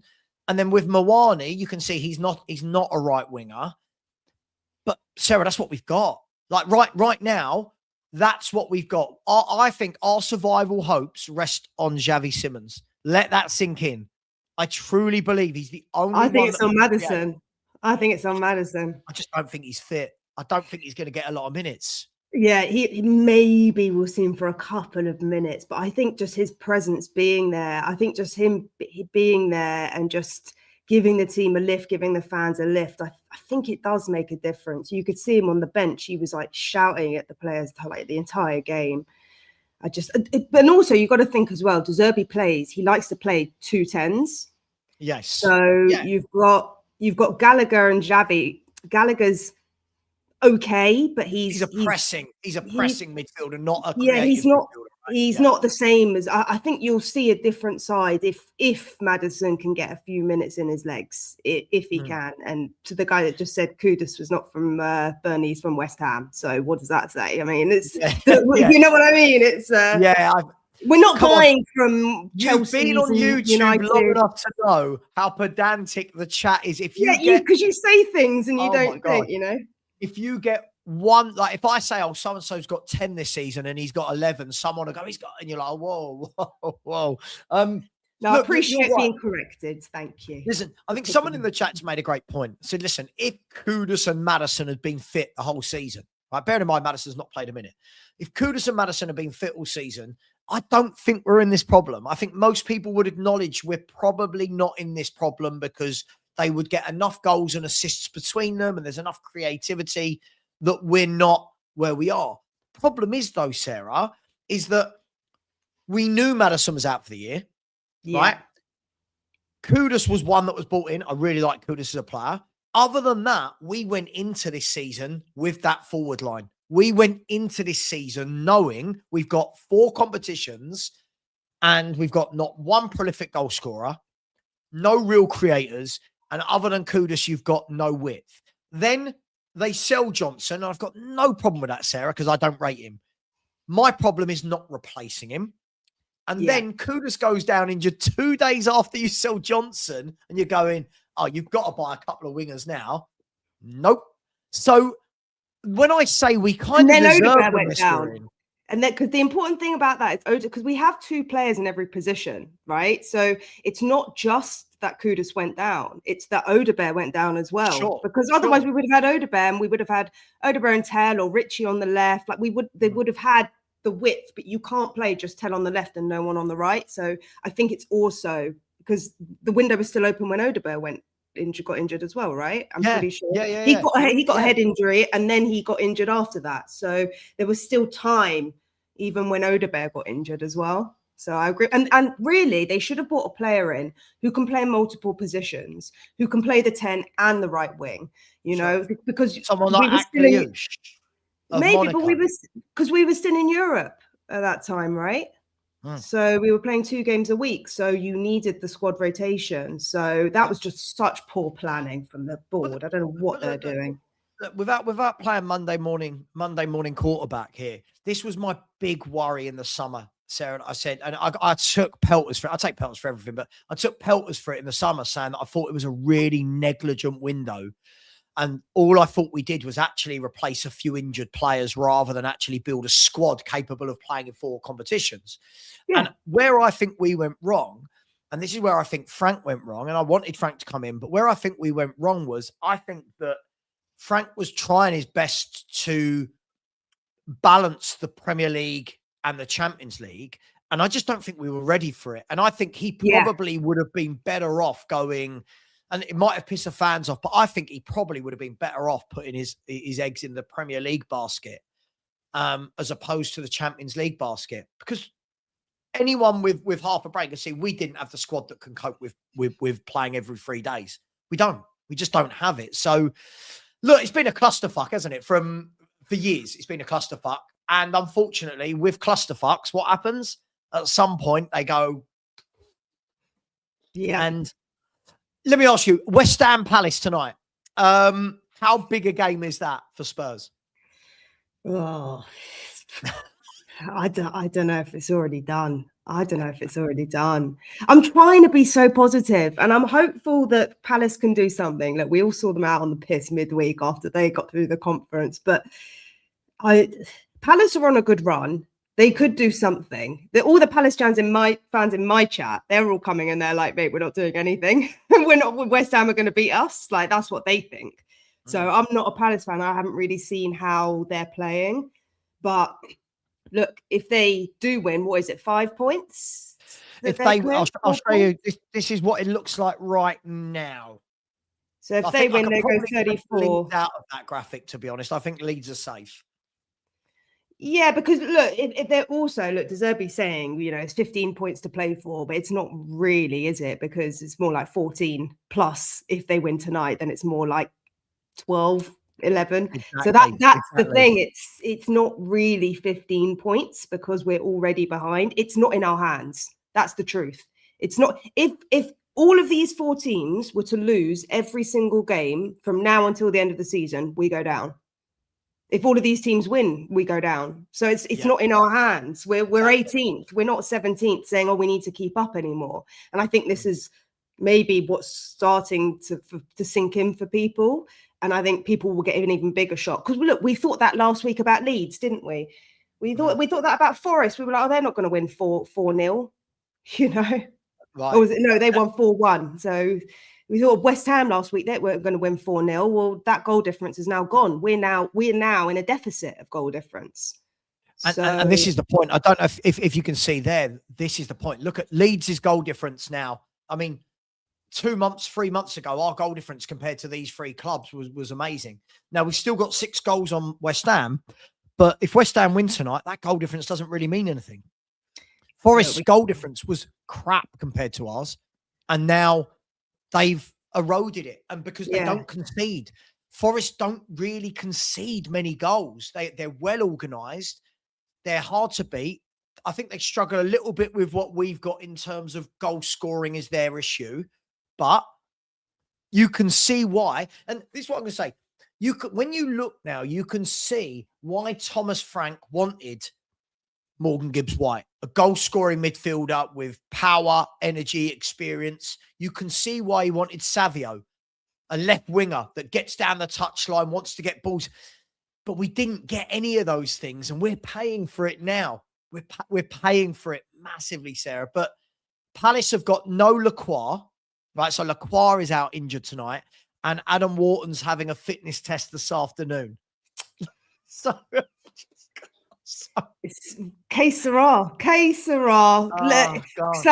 I was joking. My dad, he was like, I'm not waving a flag. He was like, I'm not waving the flag. Did you go to the game? No, you were doing No, I do my watch along. So everyone's waving their flags, and my dad's like, they need to cut off the blue bit of the flag because everyone's just waving their white flags and surrender to the board. It's just like, we're going down, here's our white flag. He's like, this is not a parade.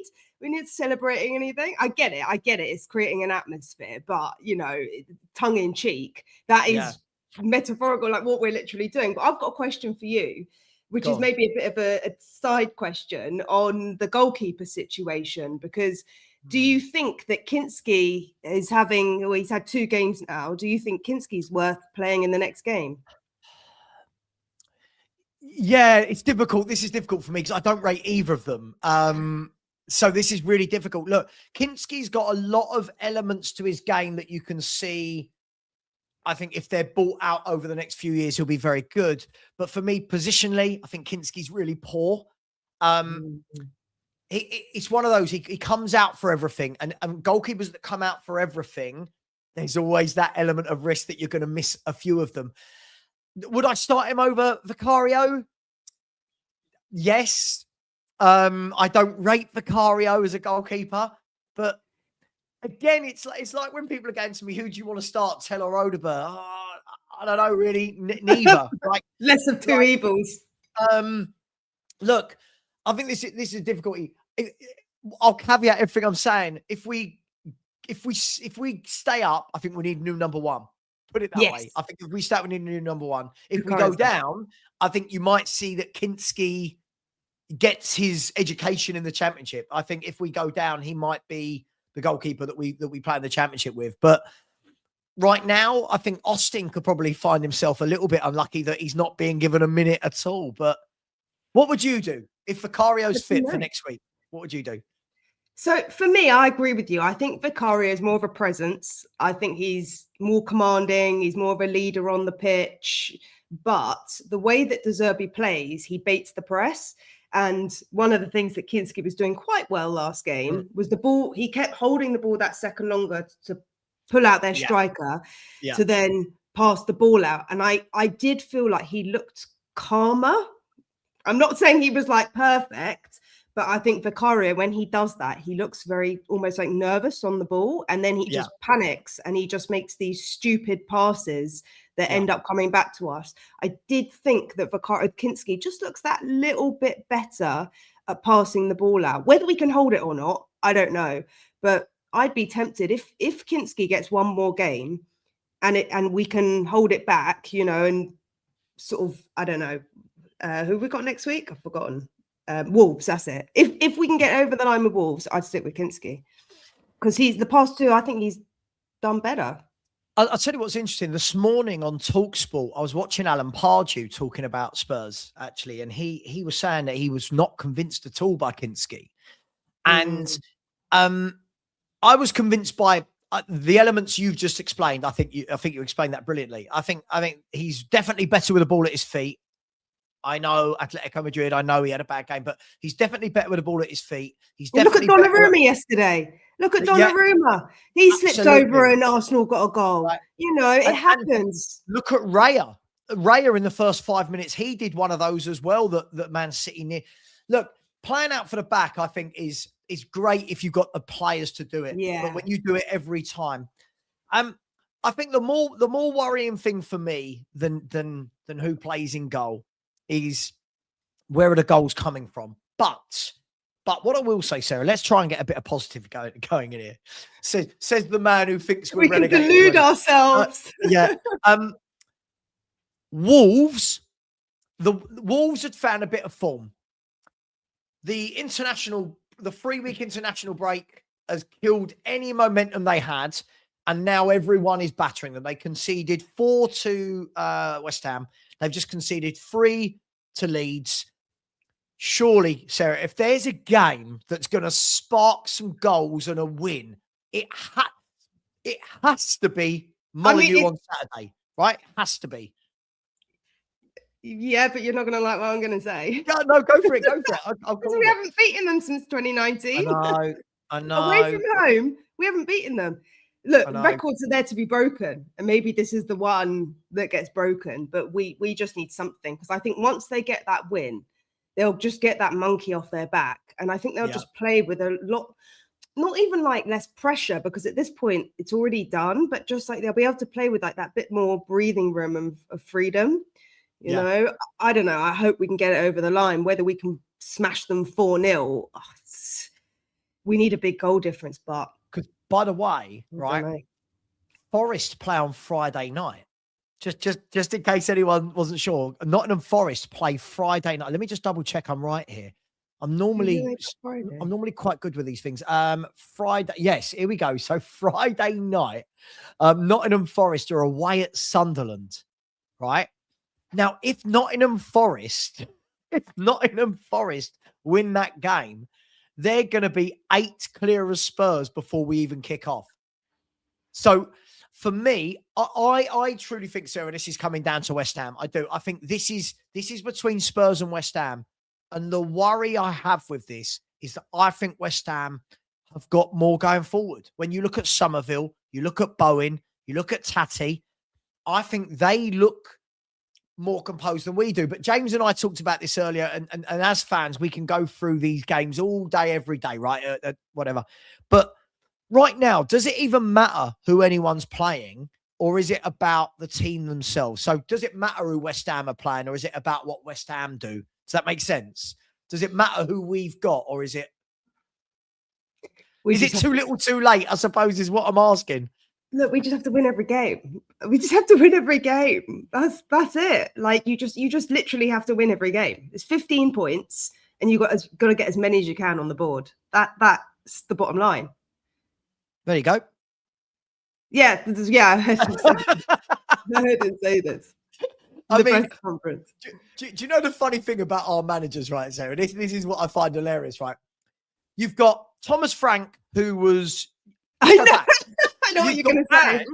You've got Ange, who would say things like, "There's no reason we can't fight for the title," and you got some fans that love that, and other fans like me that go, "Oh, shut up, you're deluded." You got Frank that comes in and probably told the truth, but people didn't want it because the truth wasn't very nice. And then you've got the Zerbi going, "Yeah, we can still win all 5," and you're thinking to yourself, "Oh, De Zerbi, I'm not sure. Like, oh, should you have said that we can win all 5?" It's just hilarious. I mean, talking of deluded, look, Sarah. Talking of deluded, I did hear you today. I did hear you needed some sense talking into you. So obviously I had to jump on because you need some help, mate. Do you know what? Every show, by the way, I drop in a little comment digging at Lubo just to see how long until he turns up to go, "I heard what you said about me." Yeah. But yeah, I mean, Sarah, with all the will in the world, to go from 15 without a win to 5 wins on the bounce, that would be some turnaround, wouldn't it? It's not likely, is it? The thing is though, like, look, in all seriousness, sometimes you just need one moment for things to start to click. Yeah. Like sometimes you just need that one. I don't know, like Maddison comes on and scores a free kick. You know, you just need like one thing which can shift the momentum and shift the tide. Because when you're in it, it feels hard to get out of, you know? Yeah. So the idea of winning 5 in a row is just ridiculous. But at the same time, you look at teams like Liverpool and Chelsea, they're all dropping points. Everyone's dropping points. So it's possible to get it over the line. But do we have this is why I'm saying it's like a mental thing. It's not necessarily like how talented our squad are at this point, because you can get an ugly win. We'd all take an ugly win right now. It doesn't have to look pretty, but if the players showed the fight and they dig in, I think you could see a bit of a change of, like, you know, mindset and like just a bit of momentum, maybe. I don't know, but it's a big ask. No one can see it. De Zerbi thinks we're winning our last 5. That's all that matters. That's all that matters. Sure. The bookies don't believe that we're winning our last 5. As you can see from I never thought I'd see odds like this for Spurs to go down. I'll be honest with you. And what's worrying, Lubo, after the weekend, you can see, look at Leeds and Forest's odds now. Look how the bookies are now starting to push them back up towards Like Forest are what? You can get them at 7s, 15-2. Leeds, you can't get Leeds at less than 28s. You can't get 25s. You can't.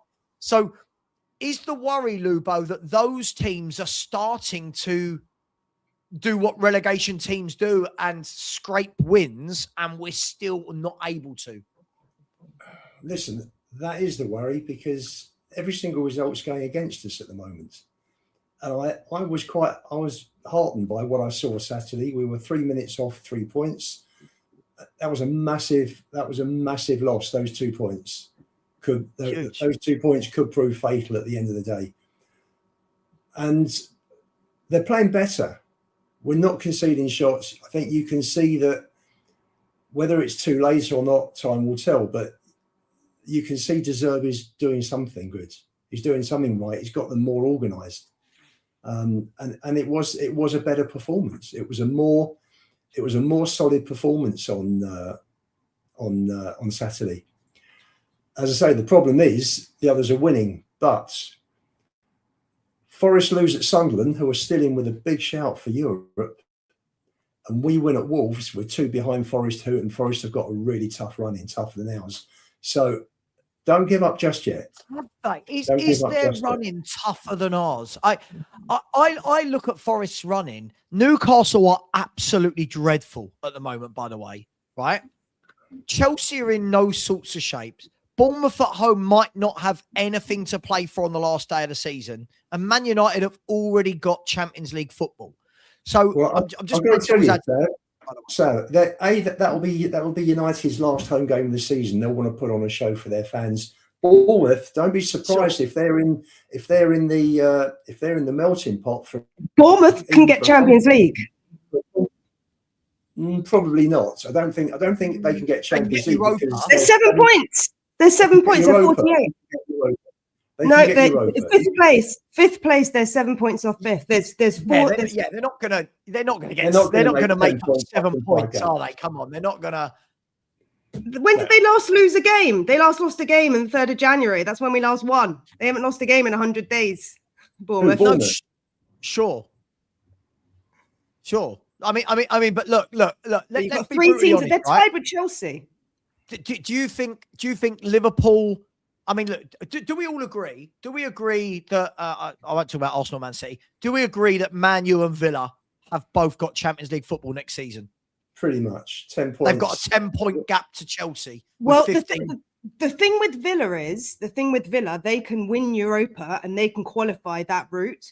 So for them, it's not as important as it is for Liverpool to get into that European space. I think they beat Forest. But do you see a 10-point swing from Chelsea to Villa with 15 games to go? 15 points to go. They're 10 points. Not a chance. Chelsea have lost 7 of the last 10. And have you seen who those 3 wins were against, Lubo? Yeah, Wrexham, Port Vale, and they beat Villa. That's right. So in their last 10, they've beaten Villa, and other than that, they haven't beaten a Premier League team. I'm not having a go at them because we're shit. But their fans are starting to say that they're Spurs. Oh, gosh. No one likes their manager. No one. You know what, Sav? We won't win a game until we go to Chelsea and we'll beat them, and that'll be the one that keeps us up. Do you know, I was thinking the opposite. I don't think Chelsea will win a game until we go there and they'll beat us because we don't beat them there. But look, Lubo, I was saying with James earlier, I think depending on who's got what to play for at what stage, right? So, for example, Everton at the moment, if you had said we got Everton at home to stay up, okay, you'd normally take that. However, this is an Everton that are bloody good away and that are in the mid. Look at them. Everton are 1 point off Europa League. So this is a really difficult one for who's got a tough run in, who hasn't. Leeds won't be easy when they come to Spurs. It won't be an easy game. Leeds are very difficult to break down. Very, very difficult to break down. So I don't know, guys. I'm sorry. I'll be the doom monger amongst all. I think we're gone. I think it's too little, too late. I think we're gone. Sorry. I think if we don't win Saturday, we're gone. But I still think if we win Saturday, then you could hopefully build on that, and you get some momentum. And Villa will be, if Villa win this weekend, then they are pretty much that'll be top 5 done and dusted. They've then got Forest twice with us in between. So for me, hopefully he'll rest his team, because he won't need to play him. It's more important that they're fit for a semi-final. And you just don't know. You just don't know. I just can't see where. Look, Wolves for me has to be. I think we all know that. But the thing is, haven't we said that now for 16 games in a row, that this game has to be a win? And we're finding ways not to win. And my worry is, do we have anyone that can do what Morgan Gibbs-White did yesterday? Do we have anyone that can do to Man United what Leeds did to Man United? I don't think we do, guys. That's the worry. I think Simmons is the only one, and he's a little bit emotional, isn't he? So I'm not sure we do. I think we're down. I'll call this. Here you go. This is going to piss a few people off. I think we'll be down by the time we play Chelsea. There you go. I don't think this goes to the last day at all. I think we're that bad. Tonight's massive, isn't it? Yeah. Tonight is massive. Should we go, Lubo? No. Should we go? You don't fancy a cheeky little trip to Selhurst? No, I've got a show on tonight, Sav. Oh, so I'm only good enough to take to Leyton Orient. Is that what you're saying? I'm only good enough for League One. Not good enough for Premier League games. Listen, we're gonna do Orient Bromley next season, aren't we? If Orient stay up, if they stay up. Yeah, Saturday's defeat didn't help, did it? That was a hammer blow. No, that was a hammer blow. But I mean, Sarah, let me ask you. Look, we're at that stage of the season, right, where we're all going to sit here every week and go, they'll beat them, we'll beat them, they'll lose to them. At the end of the day, none of us know. And like my man Wolfie says, I'm sure you've seen Wolfie from Forest. Have you come across Wolfie yet, Sarah? Yeah, from Forest. Yeah. Everyone needs a Wolfie in their life. He speaks a lot of sense. Well, don't tell him that. He speaks absolute rubbish. I don't know what he's on. I'm going to bring up a clip of Wolfie in a minute that will make you laugh. I've got 2 clips. And he always says, in this run-in, you know, being an experienced relegation battler as Nottingham Forest fan, there's normally a result that goes a different way to what anyone thinks. Now, Leeds have kind of had theirs, haven't they? Like Leeds had theirs at Old Trafford last week. They got the win. No one expected it. And we're all going, oh, shit, they're safe. Where will West Ham's be tonight against Palace? Where will Spurs will we have one, Sarah? Will we have one of those results? Yeah, we will. I think we will win a game between now and the end of the season. I think we will. Which one it is, I don't know. And whether it's too late or not, I don't know. Look, we'll probably win Everton last game of the season when we're already down and there's no pressure on. You know, it's so hard to call. This is the beauty of football, right? We just don't know what it's going to be. But I'm just still clinging on to Maddison being able to come back, because I just think it's going to make a big difference. He's not going to come back fully fit. I just think having that creativity, having the leadership, he comes in, he's straight captain. I just think that he will give the team a lift. I think he'll bring Xavi up levels, you know, rather than Xavi playing with like Archie Gray or Gallagher. But I couldn't tell you where our next win's going to come from. I can't predict out of those 5 who's going to be. Yeah. Lubo, do you agree? Listen, as I said the other night on the show, I'm still 51% in terms of staying up. Well, you've seen us get relegated before. My dad says that this team now is worse than the team that got relegated. How do you see it? It is. No, it is. In fact, and funny enough, we got relegated away from home at Man City's second last game of the season, and then came back to a full to capacity White Hart Lane and beat Leicester at home 2-0 on the last day of the season when it was too late. There you go. The history repeats itself. Who knows? It could well do. My worry is that Zerbi's got hold of his team too late. If he'd have taken over instead of Tudor, then I don't think we would. For me, I'm sure we wouldn't be in this position. I'm sure we'd still be in the bottom. You say that, but to play devil's advocate, to say that, I think that you've got to remember as well that Zerbi's coming in and picking up 20, 21, 22 pros. got to remember, and listen, I don't rate Tudor. Please don't take this me rating Tudor, but Tudor picked up the team when we had 13 pros available. So, you know, what we saw last week from Zerbi was very different to what we saw yesterday with or Saturday with Zerbi. So surely the jury's got to, before we all go full tilt on praising Zerbi, surely the jury's got to be out on him actually finding a way to win a game before we go, hasn't it? Like, well, he did. Listen, he had that first game where hopefully he got all the mistakes in terms of team selection and round pegs in square holes. He could have done that against Arsenal, couldn't he? If he'd have taken over instead of Tudor, because no one expected a result against Arsenal, did they?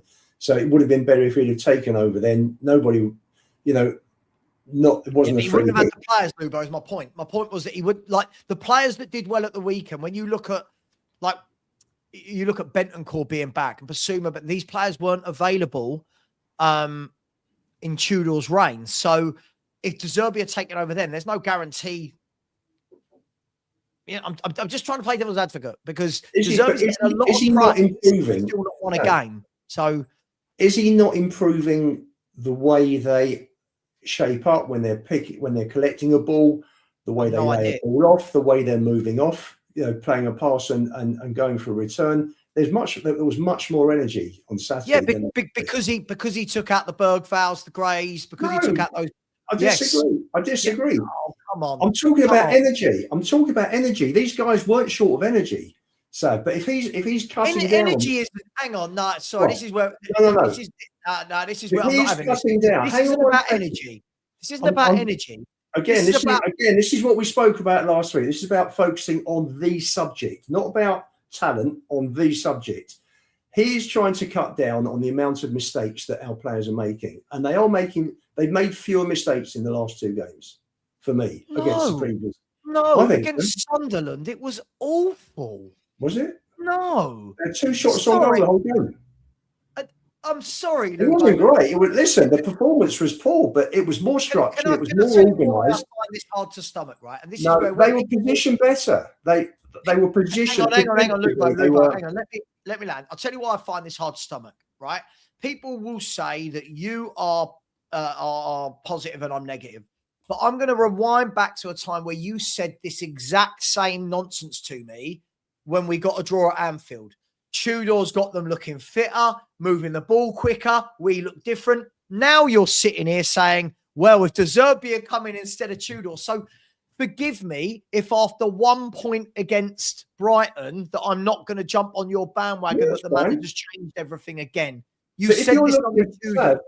If you're looking back over 7 games or five games with Tudor, where they did okay in one of them, and the other 4 was sure, right. And then you look at the 2 games that he's played. Performance was poor against Sunderland, but it was better. There was more effort. There was more energy.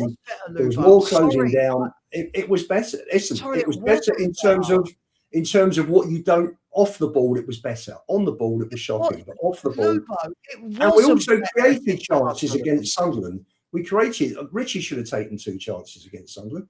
He had 2 chances, or he just passed the ball back. It's, you know, and Sunderland won with a. This is where, but we're doing the same thing again. It's like I watched that Sunderland game and went, "This is fucking awful." Like I thought he set up terribly. The off the ball, I thought it was absolutely all wrong. It was terrible. Porro making mistakes all over the place. Same with Udogie and Romero. I thought Gray and Gallagher and Bergvall were atrocious in midfield. And we're sitting here going, oh, he's got it better. Yesterday was better against Brighton because Bentancur came back in, because Basuma came back in, because Gallagher was played in Gallagher's position. I felt he got it because Simmons was back in his position. I feel like we're going too soon again. We did. Sorry, Sarah, come in. I feel like we're saying the same things with each manager, and it's not changing. Sarah, go. You go. Do you want me to say? No, I don't. No, do you know what? I do kind of agree with what Lubo is saying, because look, it's not a perfect performance, but we're not a perfect squad. But the difference that I see is the mentality in. I think just Zerbi's got into their heads a little bit. Like, I just feel like, I know we weren't good enough to win a game, but this is the whole problem, right? Even when we play our best team, we're still not good enough to win a game. Agreed. Right. So the difference now is, I think Zerbi's got in their heads, and you can see they're fighting not for necessarily for the manager, but they're fighting for themselves. I think before they weren't fighting, they just down-tooled.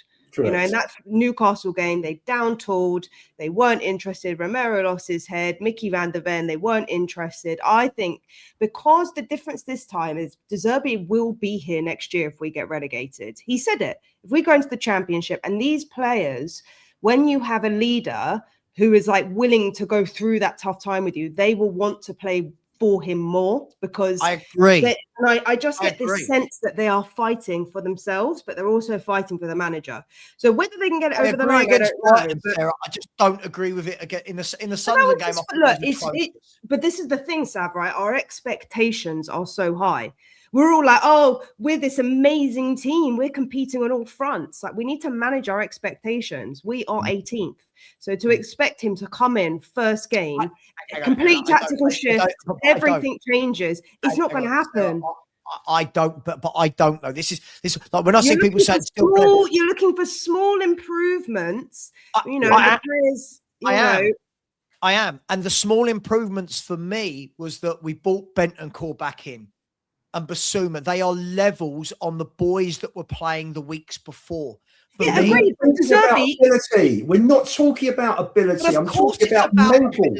Talk about energy. I'm talking about fighting. I'm talking about. That's a correlation, Lubo. That's a correlation with the ability. That's the problem, right? Hold on.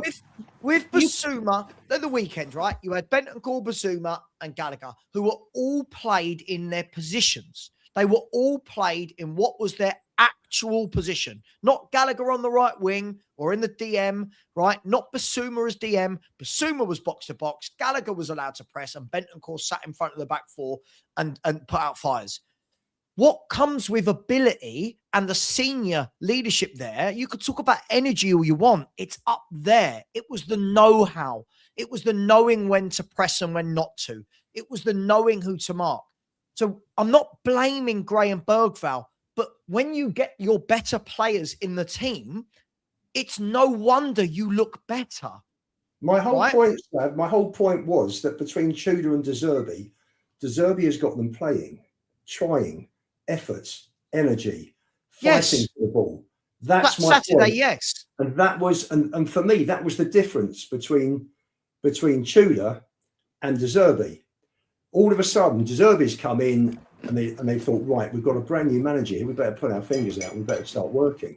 So they started. But it also helped that he had the senior pros back, right? I think that's a bit unfair to say, Lubo. If I'm honest, right? That was the next step on, because when you get better players, then you're going to see a better performance. But that's what Savva's trying to say. Do that. No. So for example, if you said we went from Gallagher's been a scapegoat, right? Basuma was a scapegoat. Bentancur was a scapegoat. When they've all played in that midfield three, right? You had the fight, you had the engine, you had the know-how, you had the experience, right?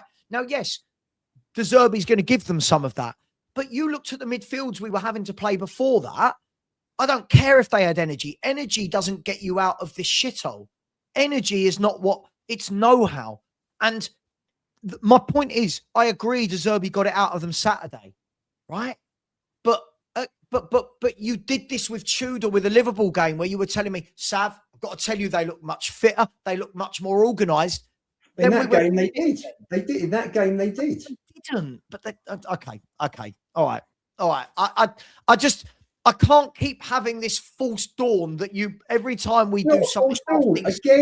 Again, it's remember what we spoke about last week about focusing on the subject, not anything else. That is the subject. The subject.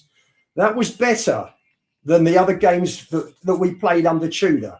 Brighton, yes. Sunderland, no. Brighton, yes. Lubo, no. Can I interject here? Right, the obvious thing that was the difference between Sunderland game and the Brighton game is we had Xabi Simons playing, Gallagher playing in his right position, Bentancur and Basuma. That was it, right? Bang on. That was literally the difference, right? That is why we had control of the midfield against Brighton, And as soon as those Bentancur and Gallagher went off, right, we lost control of the midfield and we conceded, right? So If those players had stayed on the pitch, hold on, Lubo. If those players had stayed on the pitch, we would have won that game. I guarantee we would have won that game. We That's conceded my in the feeling. first half. No, What's that? Danny, no, Danny. If Dan We so conceded hit in the Rose Ned, first would have half won when the they game. were on. We conceded in the first half, and that but- arguably was down to Porro, maybe, you know. So in the second half, difference you could say that when Paulinho came on, he was covering for Porro when he was further up. So I think it's much of a muchness. I think it's just more about. So you don't think the performance dropped when those senior pros went off at the weekend, Sarah? We talked. Do you know why we No, conceded, Sarah? it did. In my opinion. I'm Can not. I just say something? Why I felt we conceded is because as soon as those players went off, what happened was, and I'm sure you at the game, both of you at the game, right? If what I saw from where I was, the players, they lost that control in the midfield. And what that did was every time we got the ball, we kept giving it back to them. And we were putting pressure on our defenders. Now, when you have, it's like a steaming kettle, right? When the pressure is building and building and building, it's going to explode, right? That's exactly what happened with our defense because the pressure kept building. And the more and more pressure they had, it was inevitable they were going to score. You could feel it. You could feel it. And that's because we lost the control in the midfield. As soon as we lost that battle in the midfield, the game was done. Like, we're going to lose this game, right? We were going to draw this. We weren't going to get the result we wanted. That's how I felt. And as soon as that 8 minutes went up, I knew we were going to concede. I knew it. Danny, look at the drop-off. When Bentancur came off and Gray went on, right? The drop-off of knowledge, experience, where to be, how to dictate the temp, everything died, right? When Bergvall came on instead of Gallagher, like I know it wasn't the like-for-like sub, but when Bergvall was the one doing that job, his knowledge of who to press and when compared to Gallagher's, who's a senior pro that's done it for top clubs and for his country, was very different. I'm not saying we can say if Danso had swung his foot at it, but let's take that one further, right? You see where Rutter was in the box. That's the sort of position that a Basuma or a Bentancur takes up marking him. No one was marking him. So we can blame Danso. Who was marking Rutter in the box? It's been a problem all season on the edge of the box. Sure, but it's not been a bit as big a problem when Basuma and Bentancur play because Basuma puts out fires and Bentancur puts out fires. And that was the difference in that first half. Yes, Sarah, we conceded in the first half and it was a great finish. And when we play Brighton, Matoma turns into the best winger in the world every time we play them.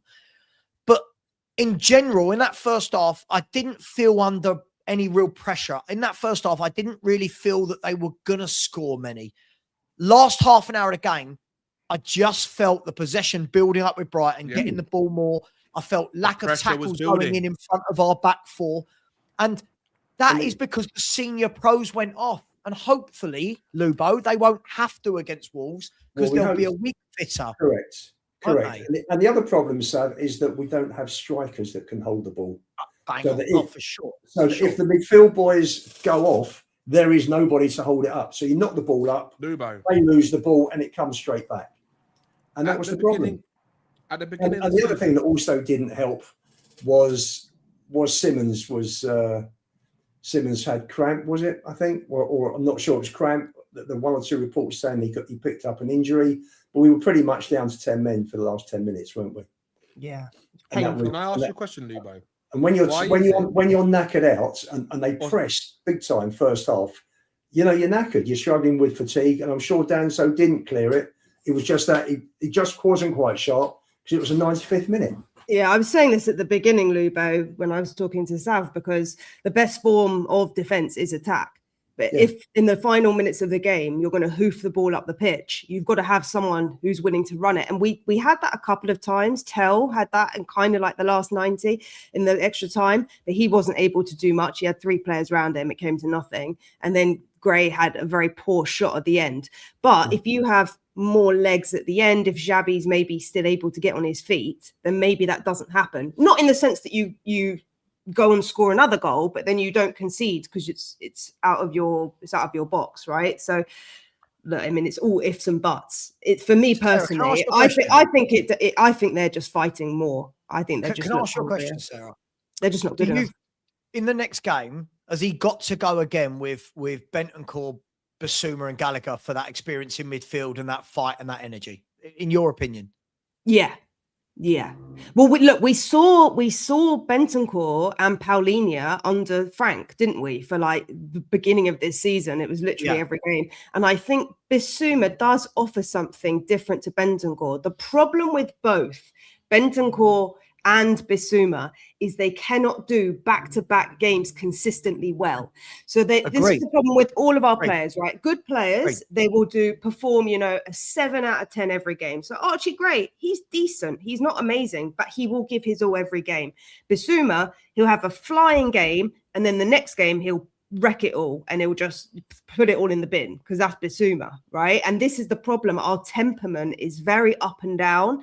And we just need to like level it out a bit and stop with like the desperation and just have like a bit more belief in what we're doing. And I think that comes with identity, which I think Zerbi is trying to build. But look, he's doesn't have long, and you can't do too much in the time that we have. So I think he probably does go with those two, Basuma. I think just the experience, and I actually think they play better together. And I think you bring on Paulinho to see the game out.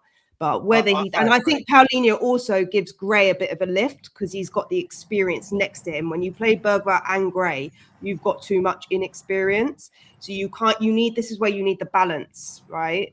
Between the energy and the experience. Also, to add about Bentancur as well, I think it's clear and evident that the managers we've had when he is fit to play, he's like the first name on the team sheet. Yeah, he's our best midfielder. Yeah, he's our best midfielder, hands down. And that's saying something because a lot of fans actually think Bentancur is not the level we need. Maybe as a squad player, but right now what we've got, he's levels above anyone else in that midfield.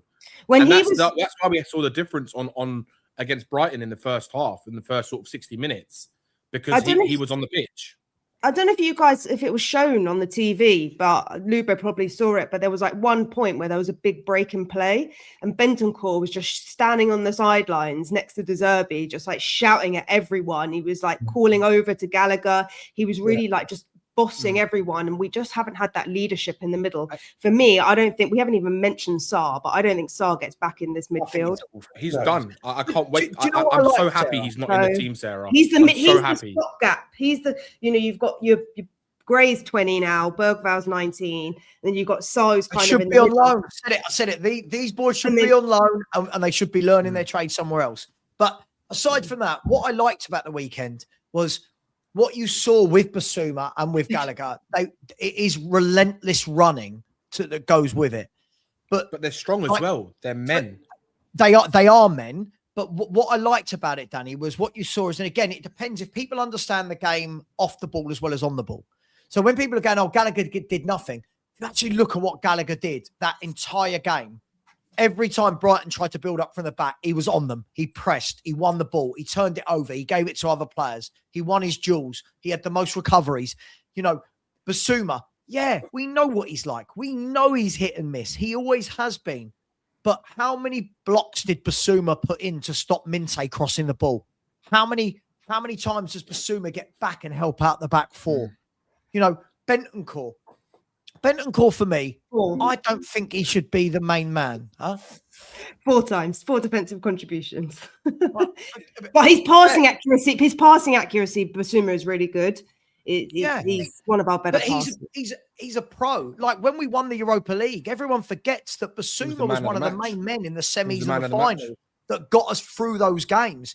And this is why all year I haven't been a fan of all this nonsense of Gray's got to play and Bergwijn's got to play, because they are not as good as the men. It doesn't matter if people pretend they're going to be great. On a good day, they are not as bad as Basuma and Bentancur on a bad day. Basuma gets yellow carded a lot. He gets yellow carded. Yeah. I mean, look, he got sent off in the quarterfinals of the AFCON, right? Like his temperament is, I don't know if he's going to be he's a good player. Whether Zerbi keeps him long term, his contract is up this summer. I don't think he stays. He's gone in the summer, yeah. Yeah, so he'll do us a job for the battle last year, Sarah, and this year that's the problem, right? If we want to build a team with an identity, he was one of our best players. Sure, last year. Basuma goes and Bentancur can go. But right now, And for where we were, He'll do a job. He'll do a job from now until the end of the season. They will do a job. And this is why at the beginning of the season, I was never a fan of all these fans crying out for Bentancur to be dropped. I didn't get it. I don't understand it. They got what they wanted, those fans. And they've seen that our midfield, even before he got injured, when he wasn't playing, is weak. He's got to play Bentancur, whether people like him or not. That man has got to play for Tottenham until we buy better midfielders. He's got to. I would play. I think Paolini's key on Saturday because Wolves' best area in their team is midfield by a mile, and I think we're going to need Paolini for his defensive work and Bentancur. Yeah, and Bentancur. And I would. Who do you drop out of Basuma and Gallagher? I don't. I play the two. I play Gallagher with Xavi behind Solanke, and I drop Moani. I think Moani's a waste of space. Okay. We're playing with 10 men. So I play 4-3. I play 4-3-2-1. Okay. I don't dislike that. If that is the case, then I mean, yeah, Moani's probably the only player that I don't care about if he's dropped. But then you could do that. It's not a bad shout. So but are you saying this? We struggle to score goals anyway. So how are we going to score if we're taking off another attacking player? Are you saying that? Oh, pretty much. See, my worry, I don't disagree with you in theory. My worry is, and I think Danny always makes this really good point, is that Bentancur and Paulinho, for me, if you're playing the double pivot, I think it works. I think if you're playing the three-man midfield, I think they get on top of each other because both want to sit in the six. And they're different types of people that sit in the six. So Paulinho's just a ball winner, whereas Bentancur's more of a not a conductor, dictator a little bit. A little bit. He's more of the pulling the strings.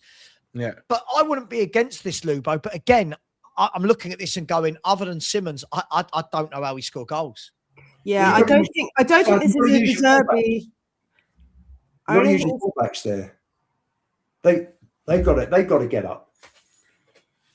I don't think this is a De Zerbi style. Like De Zerbi is he's very attacking. De Zerbi, his setup is very. I mean, maybe it'd be a 4-3-3, but I just think that the way that De Zerbi plays, he does have more attacking midfielders generally. He likes more of the 2-10s, and he would probably play like a 3-4-3 like he did at Marseille, but he just doesn't have the wingers. So I think he's doing what he can with the squad he's got.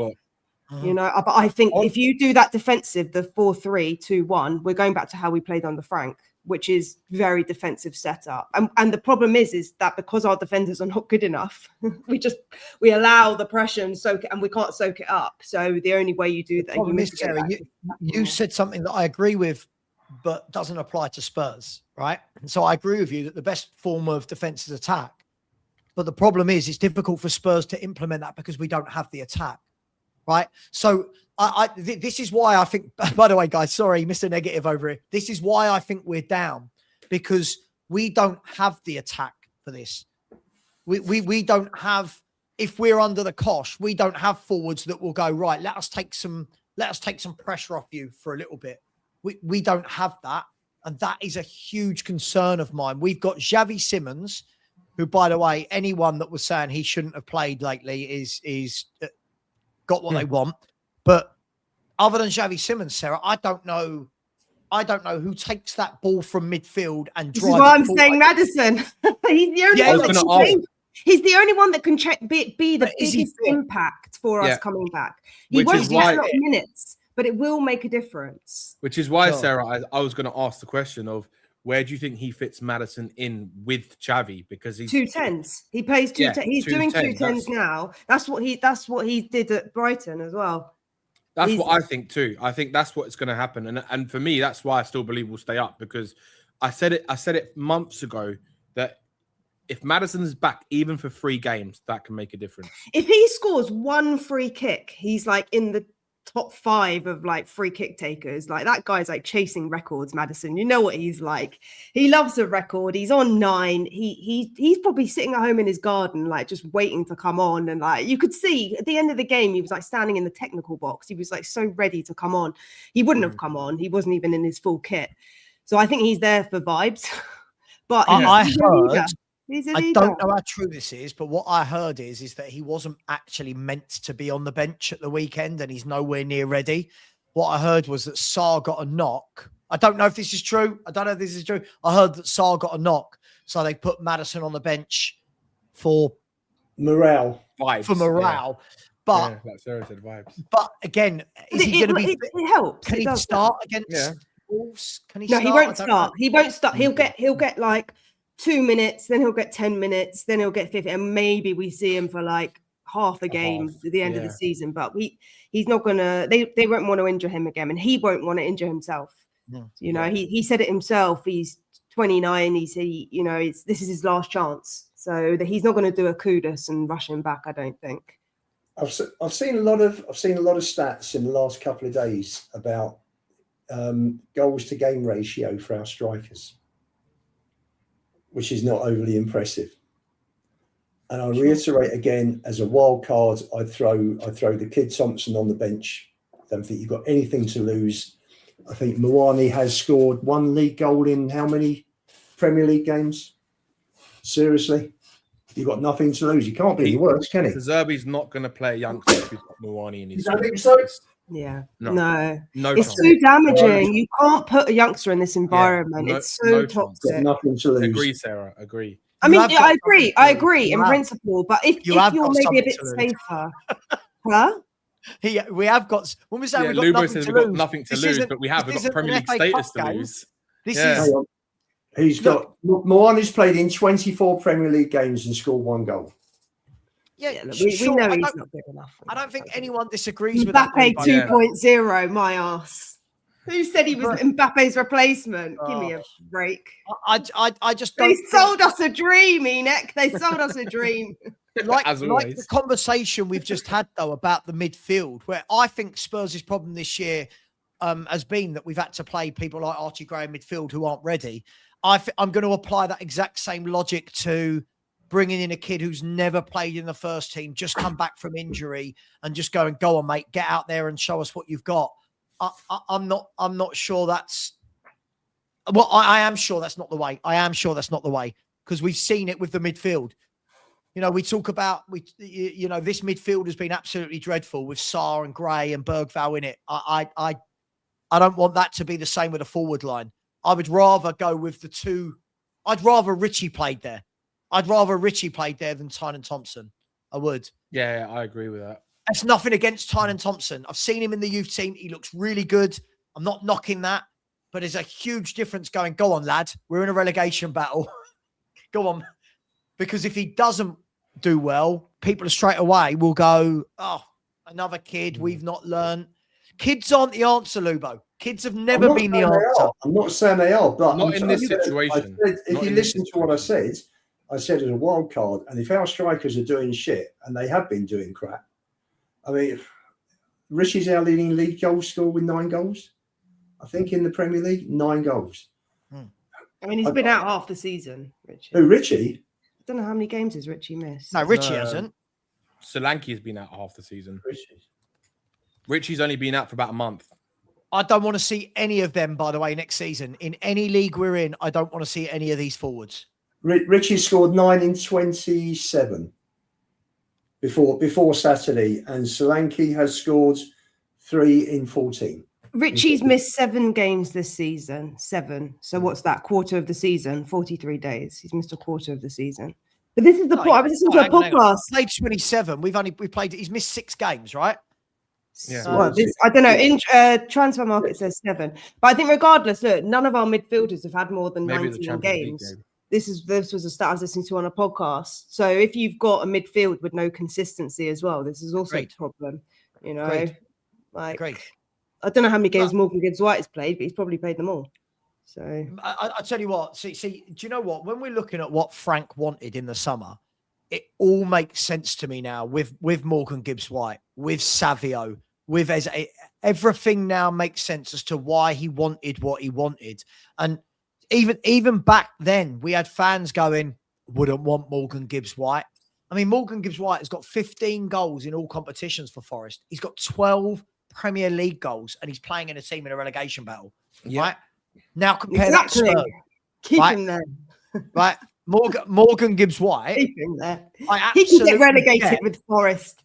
And then we'll buy him on the cheap. Yeah, then we'll buy him, yeah. and this is why, guys, in the summer, when people talk about Frank, this is what I wanted to see, guys. What would Frank do if he was given the players that he actually wanted? When he's actually trying to build the team with a left winger in Savio. Like our fans going, wouldn't want Savio, have a day off. Savio compared to all our wingers, right? He wanted Savio, Gibbs-White. We could have had Paulinho, right? Paulinho, Bentancur, Savio, Gibbs-White, Simmons, and a striker. We're mid-table. We're 7th. We're 8th. But we didn't. We didn't, did we? We sounds like relegation fodder to me. Well, it's not though, is it? Right? Like for like. Just, if we want to do better, you've got to be hiring better players, with better mindset. You know, huh? Like for like. Savio, Morgan Gibbs-White in this. No, but is he better than Maddison? Who it fit Maddison at peak? That's really different player, though. He's a different. But he's player. a different player to Maddison, and Maddison was out for the City. Listen, Morgan Gibbs-White is quality compared to what we've got. Let's be Let's be. And Savio, right? You've got to remember, Savio gets cameo appearances at Man City. If Savio was playing every week on our left wing, we would see a very different Spurs. He'll get you up the pitch. He gets across. And Savva, that's only because they've got Semenyo and Phil Foden as their other players in that position. Doku. They got Doku, Semenyo, Phil, like Bernardo Silva, Phil Foden. I just, all I would have wanted to see is what would Frank have done if he had got, let's say, all right, forget Gibbs-White. If he had got Eze and Gibbs-White over the line, like we tried to get both of them, what would have happened with this Spurs team? I think we'd be having a very, very, very different conversation as a football club right now if we had bought those two senior pros, both play for England, right? Both have got bags of experience, both big physical lads, both got goals in them. I think it would be a very different conversation to the one we're having right now. But we bought terribly and we didn't. Maybe it was meant to be because I don't know. I preferred Zerbi to Frank. I just didn't like his mindset, the way he spoke. Just very negative, but that's not. But that wouldn't be the conversation, would it? Because De Zerbi wasn't in the conversation, right? De Zerbi was the manager of Marseille. Like the point I'm trying to make is, if you bring in a manager, you've got to back them with some of what they want and need, and then we can say if it's worked or not, right? Well, this is Enix's first summer window. So if they manage to stay up and they didn't shoot themselves in the foot for not buying anyone in January, then this is their time to shine, isn't it? You know, because last summer, Levy was doing all the signings. That's what we heard. So, you know, if I don't know if Johan Lang is going to be here, but it's just such a... Hang on, Lubo told us last year wasn't Levy doing the signings. Lubo told us that it wasn't. That it was Vinay and Lang doing the signings. But interestingly enough, Levy did get involved in the Gibbs-White saga, and we all know that he was negotiating with Parish, don't we? That was widely. I love this. Lubo, whatever signing happened in the summer, depending if you liked it or if it went right or wrong, depended whether you gave Levy the credit or not.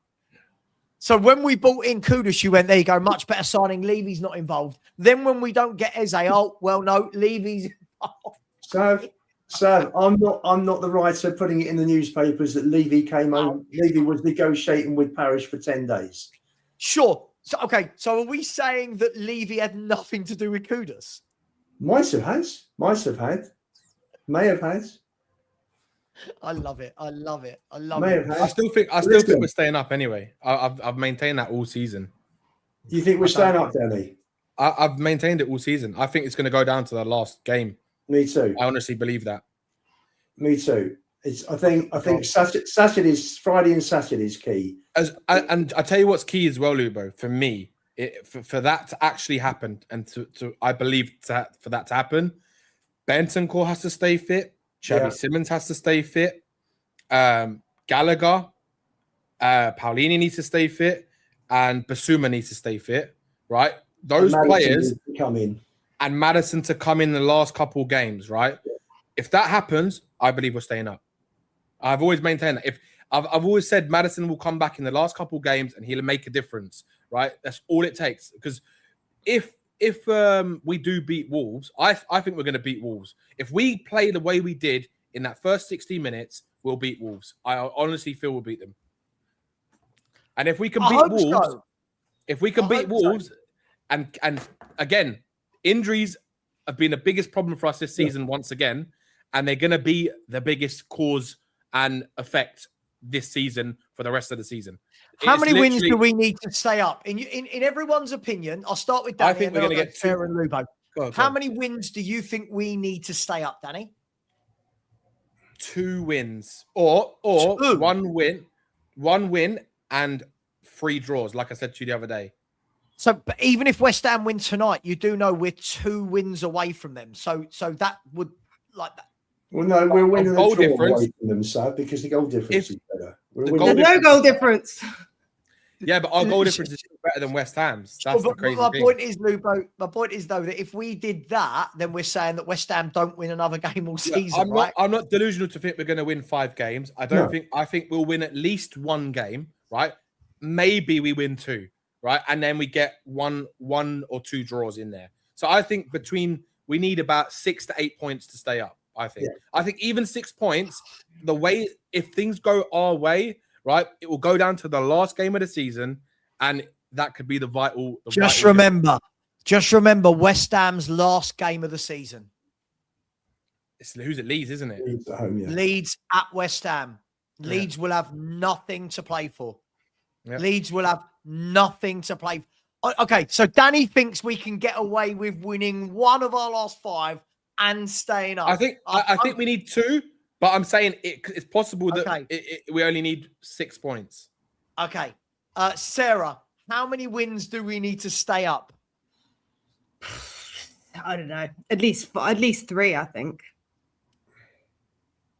You've got 5 games left. I think, look, statistically speaking, if West Ham win tonight and then we lose again at the weekend, is it over?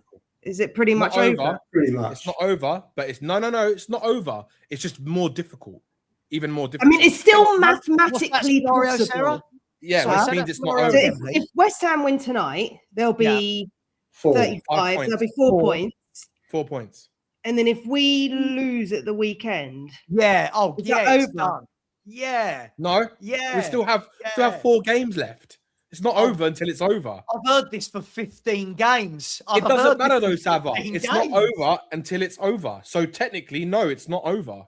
Technically, you've got to have that little bit of optimism, regardly of what's happened this season. Listen, for me, as Lugo said last time we got relegated, we lost to City. Was it City you said sent us down, and then we beat Leicester? Yeah. So Chelsea will probably sent us down and probably beat Everton. I watched Lawless last night. Big up to Lawless, West Ham fan. And he said something that I thought, God, absolutely applies to so many Spurs fans. He said, it's so funny that so many people talk about if and positivity and hope. But he said, when you actually put any evidence in front of them, it just gets discounted. I get this whole if we win 3 or 4 games, but nothing is telling me we're winning 3 or 4 games. But Sarah, you think 3. You think we need 3 wins? Yeah, I do. I think everyone's going to pick up points because they're all fighting. Yeah, I agree. Look, we're not thinking like a relegation team. This is the problem. We're not thinking, we need to win games because we're a relegation. But Forest and West Ham will be thinking, we need to pick up points. Yep. Like West Ham will be going into that Leeds game. They'll be thinking they did 1 over on us in the cup. We were 2-0 up. They came back. This time we've got to beat them. So I love this. Millennial. I've been saying for months. Sorry, just quickly, Millennial. Savva, why are you always negative? Dude, I hate to break it to you. We're 15 games without a win. We're in the bottom 3. And let me show you something. Right, let me show you something. Have a look at Spurs, right? I'm sorry. Have a look at Spurs. And you want to tell me, why am I negative? We've not won since game week 18. Savva, Please. I think, right, not even joking, we could win one game and draw the rest of them. That's 7 points. I think that's enough to stay up. No. I think that's enough to stay up.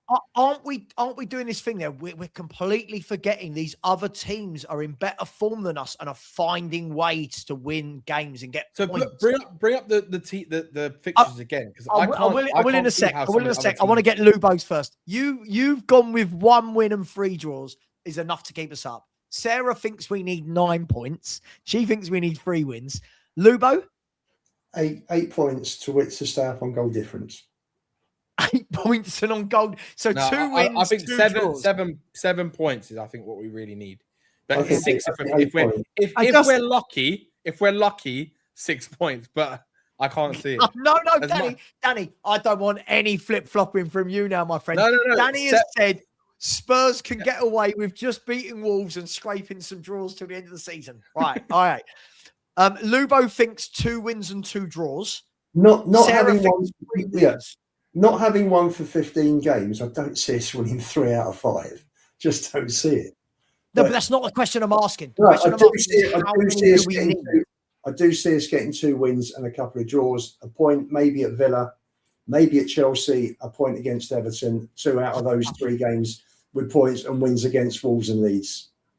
And if that's, for me, that's the only way we get out of it. I love it. I love this. Spurs have been absolutely dog shit for ages, and we're suddenly going to just rock up at Villa, rock up at Stamford Bridge. We're going to get points at Everton, and we'll beat Lee.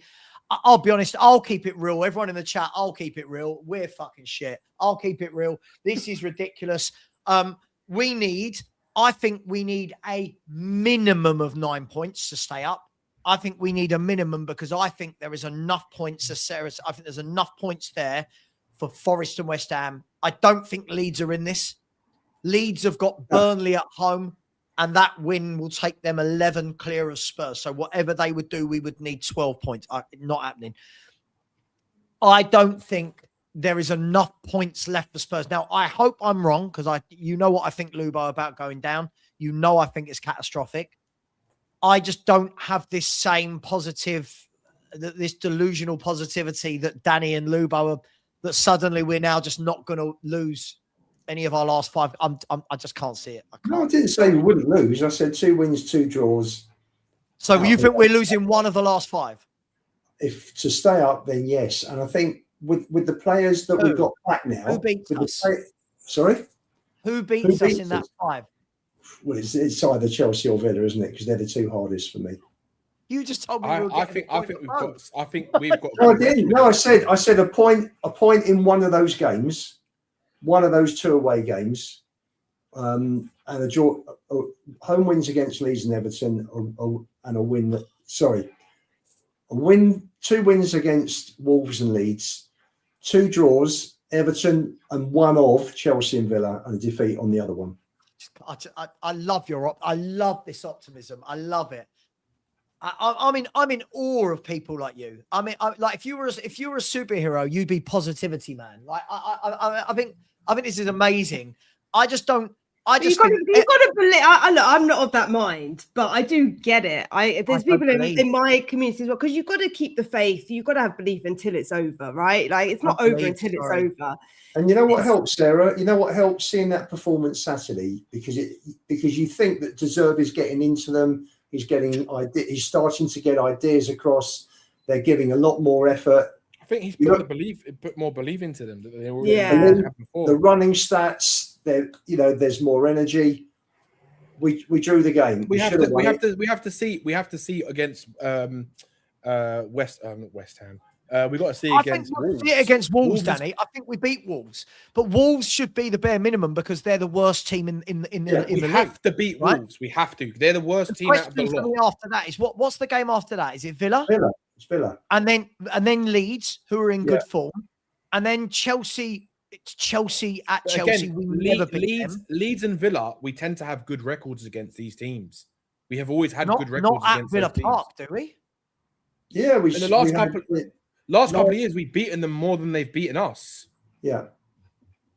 Have a look at the last 5 years. We've actually had better results. Have a look at the last 5 years. R11 wasn't. I know, Sam. I don't want to talk about the players we got, but I'm just saying that is something that we can go on, because even though we are where we are, historically we have got a decent record at Villa Park, and this is why I've said for the last 2 months that I think Villa Park is going to be a game where you're going to see something happen where it's like.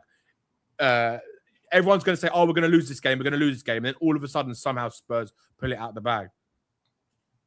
I've been waiting for this to happen. Listen, I'll come back to that in a second. Well, it's got to happen, Sav. It's got to happen, otherwise we are going down. Sure, I know, but I've been hearing this like every week I stream with Lubo. He tells me, "Sav, this week the feel." If I hear one more time from Lubo this week, the feeling I've got, and it never happened.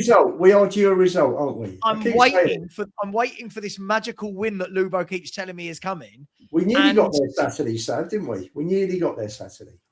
Sure, but nearly doesn't keep you in the Premier League. Listen, you guys, you do the positivity. I am very happy. I am very happy to be wrong and Spurs stay up. You know, Lubo, we've had this chat. Danny, we've had this chat. You know, I think it's catastrophic for Tottenham to get relegated. I do not want to go down. I heard all this same stuff against Palace. I heard it against Forest. I heard it against West Ham.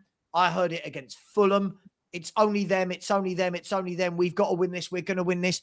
And there's always an excuse at the end of every game, whether it's the refs or the pundits or this excuse. Or at the end of the day, we're not winning games.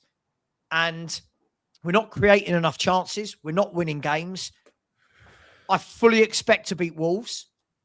After that, the other 4 games, Everton are coming to us with the 3rd best away record in the country, looking for European football on the last day of the season.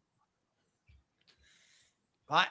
Like games like that, it's going to be tough. I think it's tougher than Spurs fans are given credit for. If we've got all the players, including Maddison, out there on that Sunday, and we need 3 points to stay up, I'm backing Tottenham to win that game.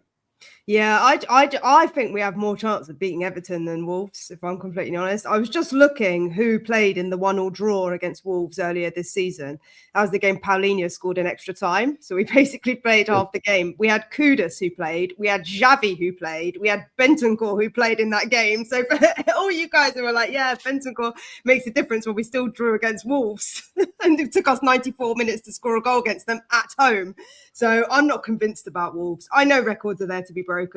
If the Zerbi, this is going to be a game of mindset. This is completely, if he can get into their heads, they can mindset now, Sarah. Just play with their heart on your sleeve. They give it their all. And this is not about layering tactics and tactics. It's literally just about keeping your head in the game. The fact that the difference I saw, Sarah, against Brighton was the fact that we scored a goal, we conceded a goal, and then we scored again. We went in front again. Yeah. I haven't seen that with Tottenham's mentality for a long time this season, right? But it wasn't like it was a Danso will never make that mistake again. Danso will never make that mistake again. Yeah, but also the difference is that the fact that we had the fighting spirit to come back and get another goal, right, shows me there's something different, because I haven't seen that for a long time this season. And normally what you see is that when they score a goal, heads go down, it just gets bad. But we went and scored again. So that to me, Danny, look at Villa's last 2 home games in the mentality.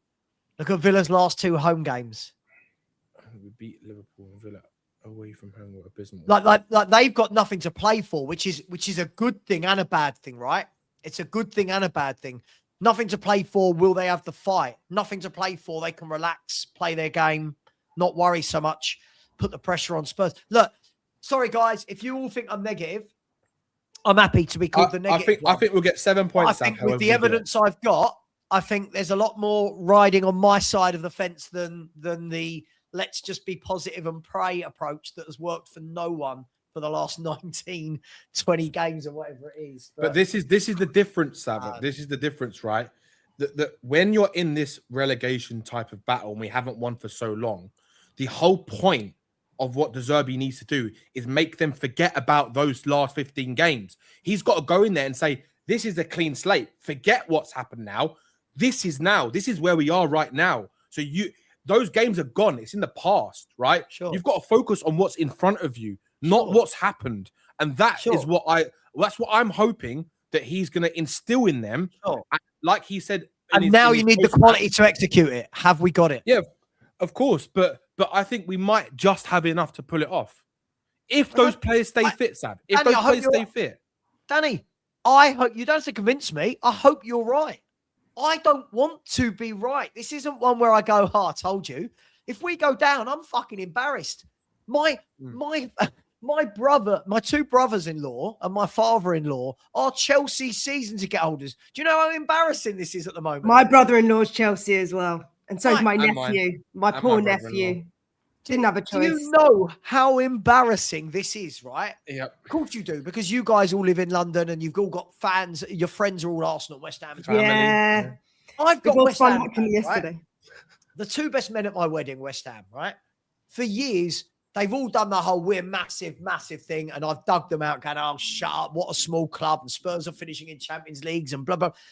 Now they're all going, hey, this is interesting. And I'm sitting there going, yeah, I think you're better than us. Like, that's where I'm at. I look at West Ham and go, I would swap most of our team for West Ham's. That's where I'm at. That's how bad I think we are. That's how bad. Is the Salulu, Sav. Delulu is the Salulu. It's all good. So I think I'm almost playing mind games with myself where I've accepted it so that when it happens on the final day, I can go, that's all right. I've accepted this slow death. I've accepted it. Oh God. There's a world in which both could happen, right? There's the world in which we stay up, and there's still both could happen. It's, it's up to the players. Well, how much fight do the players have? Yep. I mean, look, guys, I'm going to remove Leeds. Forget Leeds for a second. I think Leeds are fine. I think there's no way all three of the teams behind Leeds find enough points to overtake them and Leeds suddenly lose 5 games. We can toss this and turn this whichever way we want, guys, in terms of who's playing who. And let's be fair. It's a relegation battle. No one knows what's going to happen, right? Forest hosting Newcastle were absolutely shit. They could batter them or they could get battered. They could go to Sunderland Friday night, scrape a 1-0 win or get battered. All I know is the other teams, especially Forest and Leeds, are in a lovely position compared to Tottenham. And the other teams look better organised, don't concede as many goals. And I'd rather be them than us right now. Sav, let me ask you a question. Palace beat West Ham today. How do you feel then about Spurs' chances? Still think we're going down.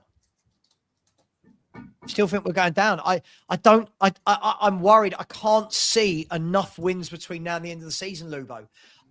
Listen, I want to be delusional. I want to have this hope, but I can't see that we go from a team that hasn't won in 15 to a team that suddenly finds 3 wins in 5. And I think West Ham will find a win. I think Savva, they will if you go to a game and you pick up a flag, it will all change. You'll just believe it. Flag, you'll be like, yeah, we're winning now. You just wave the flags. You'll be like, yeah, I'm up for it. Make all I the think difference. Saturday killed me a little bit. I think Saturday kind of killed me a little bit by not getting the 3 points. I think that had we have gotten that 3 points and now the pressure's on West Ham, I think it's a completely different ball game. If West Ham lose, I think it's 50. There you go, Lubo. If West Ham lose tonight, I think it's 50-50 between us and West Ham. If West Ham win tonight, I think we're gone. The thing about the weekend was we played the best probably we've seen this year, but we still couldn't get it over the line. That's the thing. Like, our best wasn't good enough. That's the thing. Can we do even better? Because the first half we played really well, but it was like we didn't have that extra gear to go up. But Brighton had another gear, so we couldn't. But it also the key players ran out of steam. That was yeah, exactly. Yeah, but that's Benteke hadn't kicked a ball in 4 months. Basuma 3 months, yeah. 3 months. So it kind of go back to what Lubo was saying. It's a shame that we didn't get the Zerbi in sooner. But again, even that, the players were still not there. They weren't available. So that was always going to be a problem. Yeah, that was always going to be a problem. So whoever came in when Tudor did, Danny, had about 12 or 13 players to pick from. Now we've got 22. I wouldn't maybe be surprised 23, Sav, like, if players like Bentancur and Basuma are taking injections and stuff like that to try and get them Yeah, through, of course. these next 5 games. Oh, they're just to- heroes. What heroes they are. Look, even Well done. still, Mate, if it keeps us up in the Premier League, that's all I This care is- about. this year, De Zerbi can only play with the players he's got. You Yeah. know, next year will be different. It will go up Yeah. regardless what league we're in. But he can only, all the managers, they can only play with what they got. You know, Yeah. this is what I've been saying the whole season. They're playing with the hand that they've been dealt, and that's not their fault. You know, Sure. Yep. you know. So it's, look, I think De Zerbi is the best choice that we have going forward. Yeah. Sarah, He's me just- me we just have to hope that he has. It's nothing to do with De Zerbi. I like De Zerbi. I think. Yeah, I told think you- he's. you all. I was happy good. when De Zerbi signed. I just don't know whether it's come all a little bit too late. And the difference is the other 3 teams did bits in January that affected them. The other 3 teams, you know, if you think Forest, for all their chopping and changing, changed with enough time to go. You know, Leeds didn't change, but found a formula that worked for them with their squad. Forest have found a formula that works. They don't concede goals. They are a very well-organised But football team. The good thing is, Savva, the good thing is that what you kind of are getting I get the feeling that De Zerbi is trying to instill that belief in them that these players can go and win every single game, because that's what they need. They need to have the belief in the manager and the belief in themselves that they can go and win those games. And I think the managers before maybe didn't give them that sort of belief that they could go out on a pitch and win a game of football. Because as we all know, what Frank was, what he was like, and what Tudor was like, both slating the players, saying we're going to lose games. But De Zerbi's come in, and after the other day, he's basically said, "Well, look, if those players give me the exact same attitude and performance that they gave on the weekend when they come into training on Monday, then and as long as there's no, he wants to see positive faces, not unhappy faces, then he believes that they can do it." So. That's great, Danny. I agree, and that's great. But all of that is copium, right? None of that means anything unless it's actually put into practice, right? That's the world I live in. That's the world I live in, Danny. The way the world is, if you don't believe in yourself in anything, you're never going to succeed in anything. So those players have to be instilled. I think we're beyond that point. I think we'd be. I don't know, Sav. I don't. I think sure, Zerbi is getting in their heads a little bit. Because sure, the way they played on Saturday, I haven't seen that type of fighting football that I haven't for when was the last time? Maybe Brentford 2-0 when we won Brentford 2-0, our last home win. That was the last time I saw us play like that. I mean, Man City second half. Yeah, Man City second half as Man well. United first half before the Romero red card. This is my Yeah. problem, Danny. We've seen situations this year like that. And this is the problem. Every time we have a positive game like that, we do this and we go, it's different, it's changed, and the mindset and the belief, but it hasn't. I'm not sitting here saying there's proof that it's to show us that it's going to change. I'm saying that I choose to believe that something is different, and that I'm hoping that what Roberto De Zerbi is saying, he's seeing a difference in their mentality and their attitude. And if they go and play the same way, then I believe that they will get out of this situation. But whether or not they're going to do it is a completely different scenario. I think, for the record, I think we get 5 more points this season, and I don't think it's enough. When Frank was sacked, I said we'll get 7 points for the rest of the season. And obviously I was called negative. Obviously I was called pessimistic. So far, we've managed those 2. So far, we've managed those 2. I think we get another 5. I think we get a win and 2 draws. And I don't think that's enough to keep us up. If I'm wrong, superb. What we better hope is that West Ham don't rattle off a couple of wins back to back here. Yeah. I like what De Zerbi said. If the players want to turn up and they're not smiling on Monday, they can go home. Yeah, but it's all talk, isn't it? He's making sure that they stay positive. They've got to stay mental state. You know. I heard nice things like this come out of Ange's mouth as we lost every week. You know what I mean? Like, it's nice. I like hearing it. But as I've said, I live in the difference between me and you lot, probably. I live in the real world of reality of the outcome. Right? Well, if you're comparing Ange to De Zerbi, then you're no. See, no, listen to what I've said. No. I'm comparing. You heard it all with Ange. How can you compare what Ange said and what De Zerbi said? But Lubo, you're doing that thing again, right?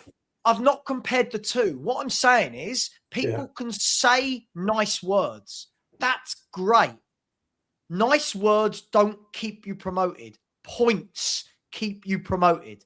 Correct. So for all the positivity and the nonsense I've heard from this fan base for the last 3-4 months, Savva, you're negative, Savva, you're pessimistic, we played well, there's belief, Tudor's got them fitter, the mindset's changed. None of that is correct until the points hit the board. Do you agree with that? Yeah, listen. Right. So Hang on. Right. If you're talking about the end game of staying up, then yes, of course. If you're talking about Zerbi's got a lot more in his locker, he's a lot more organised, he's setting the team up better than Ange, then yes. For me, it doesn't. Yeah, in one game, yes. But that's not a sample size enough for me to think. As I said, if we go to Wolves and we get and we play well and we get the 3 points, and I'll turn around and go, yeah, we look so much more organised now. That's 2 games in a row we've seen it. Brilliant. But again, as I said to you earlier in the show, Lubo, you were the one who phoned me after the Liverpool game and said, "Cool, look how fitter they are under Igor Tudor." Much better. But we didn't. On that game, if you look at the running stats, they were miles more than Fulham. But I didn't mean they were much fitter. What it meant was we had one game when they ran better. But everyone, I see it all over X. Everyone ran with this same narrative. Tudor sorted out their mentality. Tudor sorted out their fitness. You told me he sorted out their mentality and fitness. Didn't win a bloody game, right? Didn't win a bloody game, but he sorted it all out. Now you're up here again telling me, Sav, it's all about mentality and no, it's about winning games of football. Our fan base needs to, I'm going to say it, right? If this offends any of you out there, don't care. Get your heads out of your arses and get your heads out of the sand. Stop saying nice things. Stop thinking because people come on here and say positive things that it matters. Wins are all that matter right now at Tottenham Hotspur. It doesn't matter that someone's pretending we're fitter, pretending we're more organised. It doesn't matter all the nice things that are said. Wins. Win the games, get the 3 points. That's the only thing that keeps Tottenham up over and out. I'm not doing this fake positivity anymore. It's been too fake for months. Too many Spurs fans go on YouTube. I'll say it. Don't care if I piss anyone off. They come on YouTube. They won't say what they actually think because they're too scared of getting shit on by the fans, right? It's been shit. We've looked shit. One game against Brighton. I can't just jump on a bandwagon. I can't. Sorry. Over and out. Vent ran over. Done. Mic drop. Boom. Whatever. Back to you, as Alex would say. Back to you, Sarah. Say something. Back to you. I'm laughing at the comment from Danny in the comments. Well, it wasn't you, Danny, but Danny88 in the comments said Eileen Drury incoming. And I was just laughing because I've spoken about this in my channel before. You need a bit of sage stick going around the dressing room to make sure that there's no more injuries. Just got to win. We've got to win, guys. We've got to win. Yeah, you got to get it. People like Lubo all year chew my ear off about positivity and mentality and work rate and attitude and what managers have changed. And I've sat and watched us not win a game for about 115 days. It just goes in there and out there. Of course, it doesn't mean anything. Of course, Savva, but the proof is in the pudding, right? We all know this. We're not stupid. But the thing is, something has to change, right? Yeah. If it doesn't, then we are going down. It doesn't. Oh, Wolfie, don't talk to me about your crap, Wolfie. Oh, Morgan Gibbs White is so shit, and then he scores a hat trick. Stop! Don't even he never said that. Yeah, on his stream yesterday, he was like, "Oh, Morgan Gibbs White is so shit." Danny, do you mean this? The only reason I know Gibbs White was playing is because he can't shoot. He then went on and scored a hat trick. Yeah, and then it was one where he was saying on his stream like, "Oh, he can't even hit a barn door," something like that, right? And then he goes and scores a hat trick. And then Chris Wood, surely get him off, man. How's he missed that?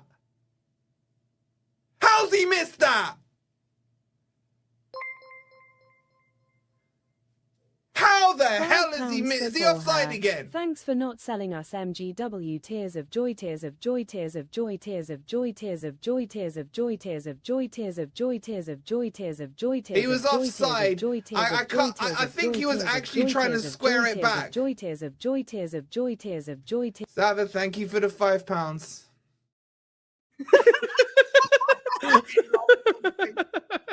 I just love it. Someone sent me yesterday, said, have you seen I was out shopping. I was actually out shopping buying What you buy? Things yesterday. And Pillows. pillows, Is that for you to sleep during the game or I masked for the game as well. And Perchy messaged me and he went, Gibbs White's got a second half hat trick, and then he sent me that clip of whufc going. I know Gibbs White is playing because he doesn't score goals. He's got 15 in all competitions. 15. Our top goal scorer is Richie with about what's he got 10. in all? 10. 10. Oh, 9 in the Prem? And one in the I'm cup. just looking. It's up in front of me. It's 9 in the Prem. Don't know. Yeah. But Wolfie should come on.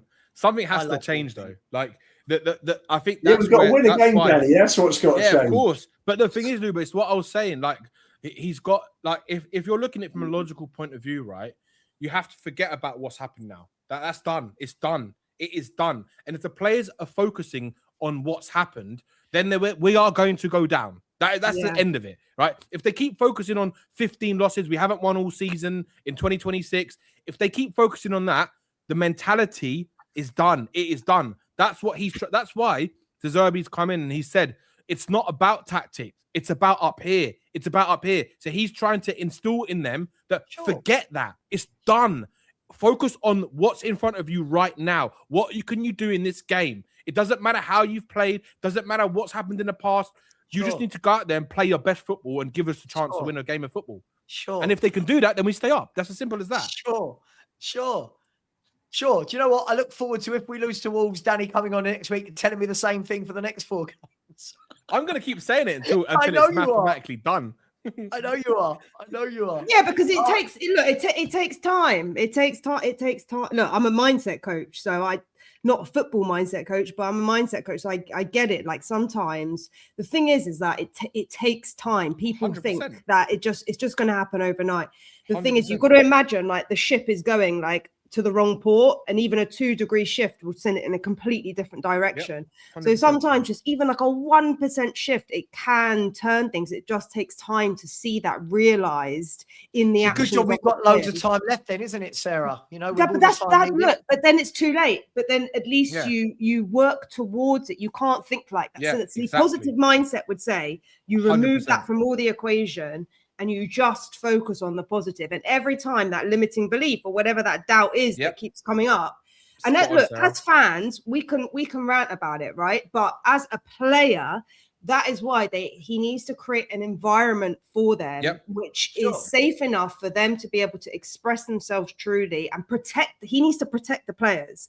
You know, like I get we're being negative right now, but he needs to protect the players like Danso from all the noise, just create an environment for them where they support each other, right? Because look, we are a dysfunctional family, and he was talking about the team being brothers, and you could see them all fighting for each other, right? Especially last game, they were covering each other, they were helping Xavi up. Poch used to say, Sarah, as well. He used to say like you have to be like a family. That's what the feel was. We had that last year, but I don't agree with any of this. I don't disagree with anything you're saying. I'm just saying until I see it, it's just words. Like that's all I'm saying. Yeah, because that's the doubt, isn't it? That's the doubt. And look, it's football. It can go any way. It's unlike anything else. You can't write the outcome. We have to go through the motions. I'm waiting for Lubo's 18 points. I'm waiting for Lubo's 18 points that we were going to win. That's what I'm waiting for. Do you know what? Please God, I'm still alive in 10 years' time on YouTube. Someone in the comments will go, Lubo, remember those 18 points? Keep getting reminded. I was wildly over optimistic, but that's me. I'm a fan. The 18 points that win us the championship next year. No, because it would have been from Tudor's last 12 games or Tudor's 12 games. Apparently, Sarah's going to have to become my mindset coach. Love it. But listen, do you know what? Yeah, so your fault, Savva. You're so negative. Yeah. I know. Because someone needs to talk some sense into you, don't they? I know, but the funny thing is, Lubo, who's been right all this time, me or you? Well, I haven't been wrong yet. It's not been you, has it, mate? It's not been you. You wanted the crap players to play, and they have. You wanted the good players dropped, and they have. And you said we were going to pick up 18 points, and we've picked up 2. So you can't say someone needs to talk sense. Hang on. I don't pick the team, firstly. Sure, neither do I, but I know the club. You know, okay. Well, otherwise, we were shit at home early doors. We were awful at home. We weren't creating. We couldn't break down low blocks, and you were happy to keep playing the double pivot defensively with Benson, Core, and Paulinho. And you know why, Lubo? You know why, Lubo? Because there was no solution to it. See, this is the difference between me and you. He kept playing it, and we lost. No. You were so in your feelings that Archie Gray had to start games of football that you were saying, hang on, I've got receipts. You said Bentancur isn't as good as Archie Gray, was your words, right? No. Yes. No. Let me finish. You said Bentancur doesn't deserve to start in front of Archie Gray of his performances, right? You wanted that midfield of Bentancur and Paulinho broken up. And since that midfield, I don't care whether it's home or away. Thomas Frank realised that we are frail at the back and haven't got a lot going forward. So he protected that back four.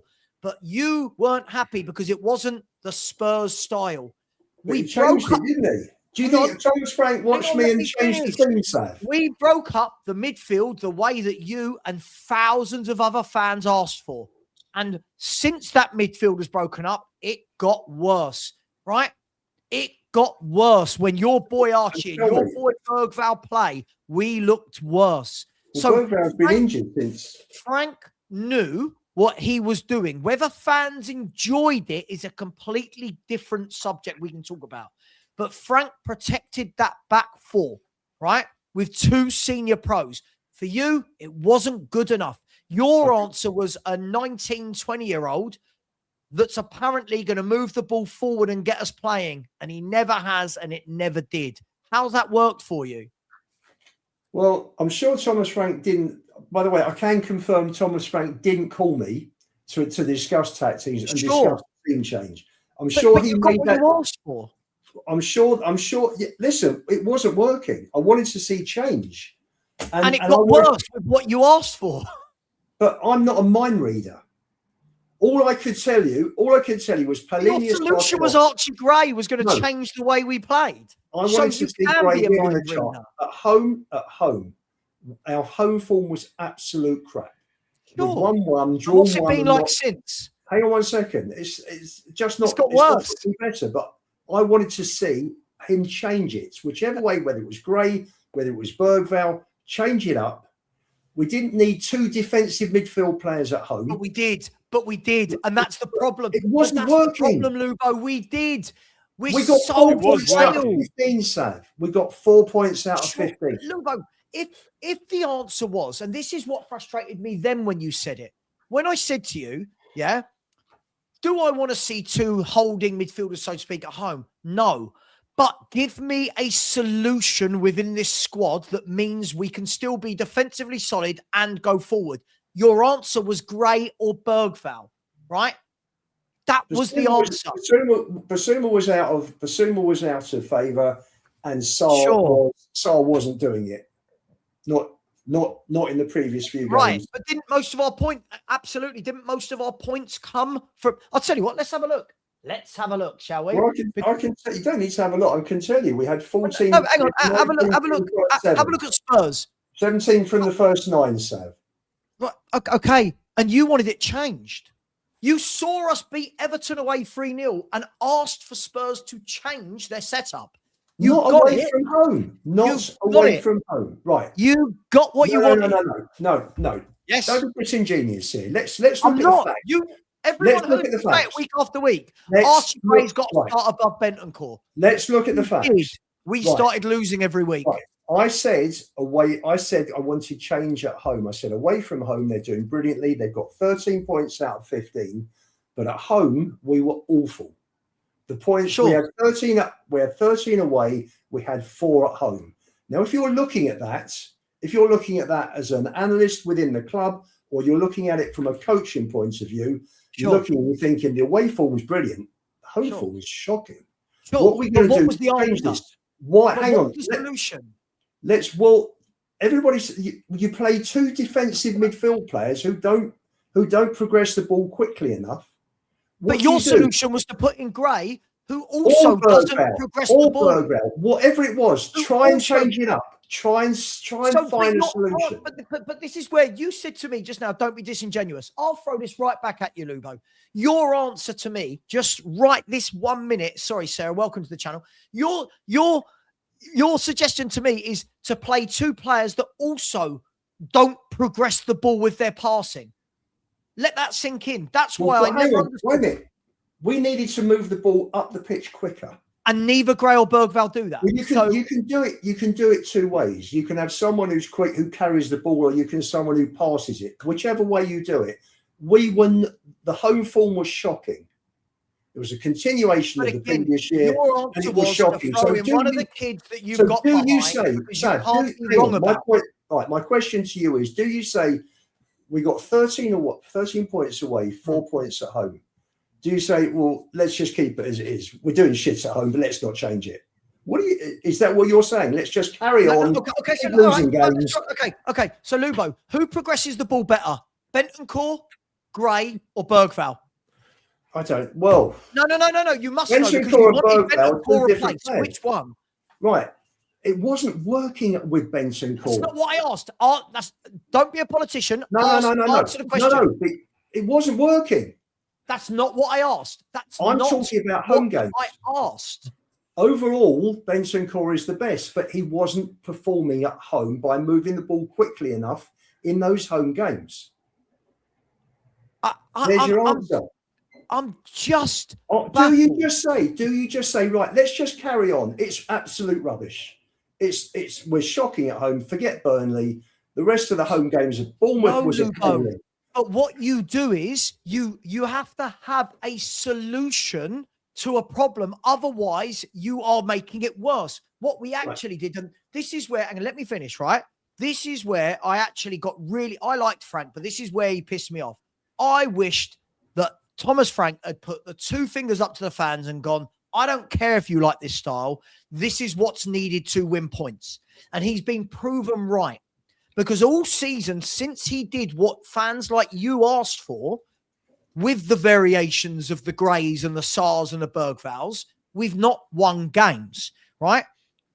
It was not good to watch. I get it. I didn't say it was ever good to watch, but he protected that back 4 and made us difficult to beat.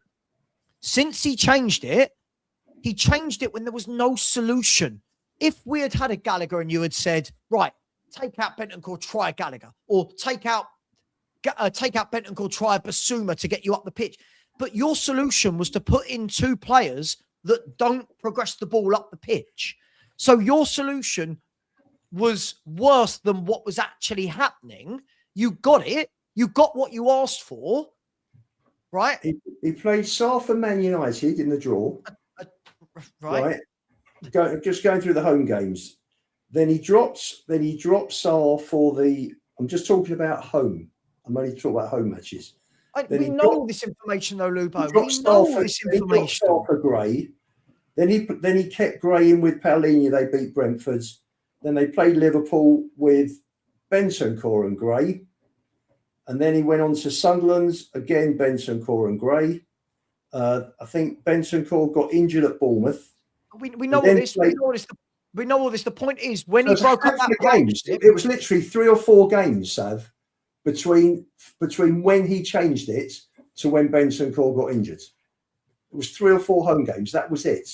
Sure. But the point is, we were winning points and fans weren't happy. We were winning enough points as a team to go, no, there's no problems here. We're not in any relegation trouble. We were winning enough games.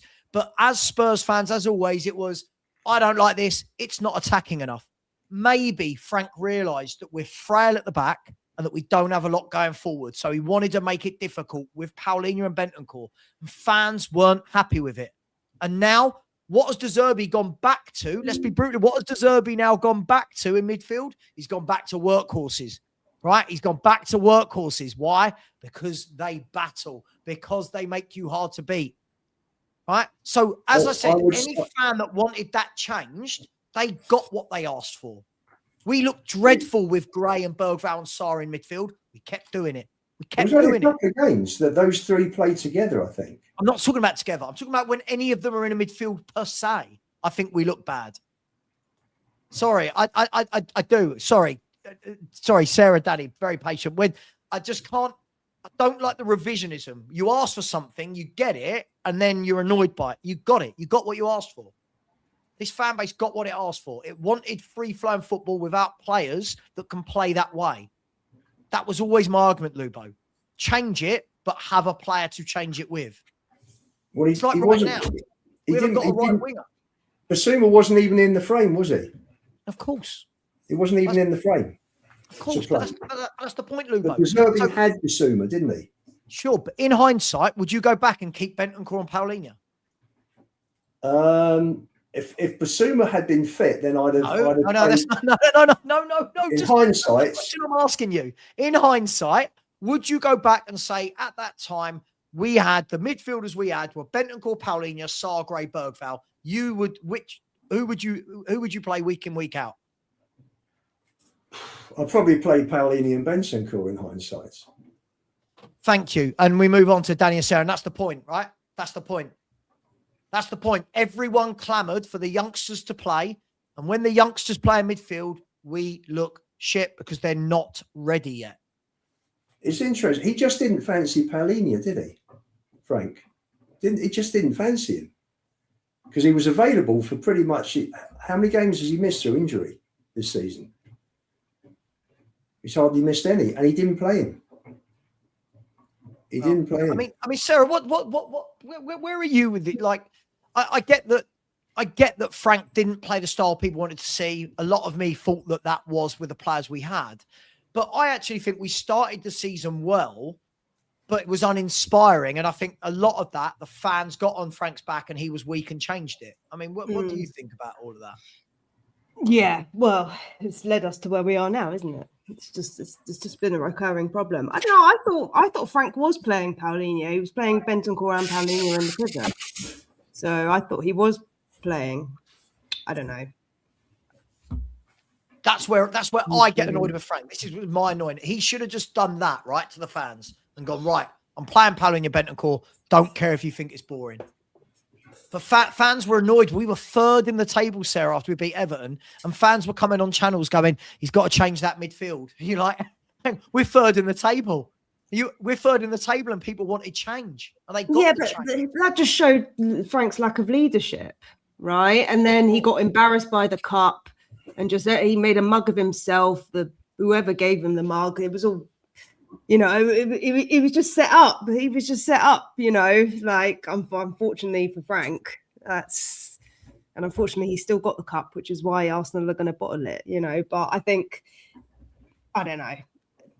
I can't give you an answer. I know you always push for an answer, but I can't. I like accountability in answers. I like Lubo don't take accountability. If you ask him if it's Monday, he'll find a way to tell you that the other day it wasn't. You know what I mean? Let me ask you a question. When we beat Everton, we were third. It's funny. This someone brought this up on Sky Sports the other week, and Jamie Carragher said that our XG is 17th in the table, and we're actually scoring 50% of the main of chances that we're creating at the moment. He said it's unsustainable. And if this lack of creating chances carries on, then there is absolutely no way that Spurs will stay third in the table and they will slide down. And that was after the Everton game when we were third. He was spot on, wasn't he? Well, he was spot on. Was Conte spot on when he said that this team's going down? And that was like almost 10 years ago. I don't know. Same thing.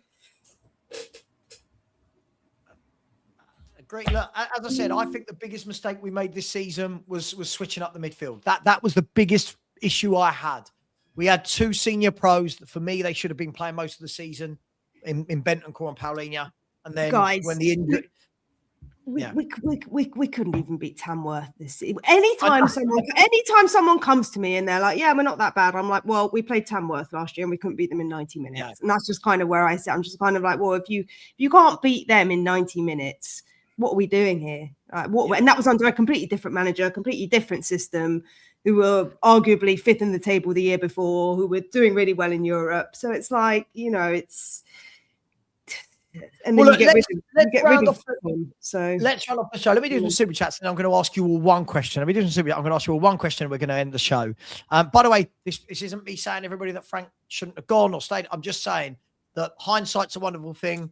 I just have to quickly say, in the chat, someone's talking about Mourinho's statement on Spurs. I don't know if this is referring to the latest statement, but that was false. That was AI generated.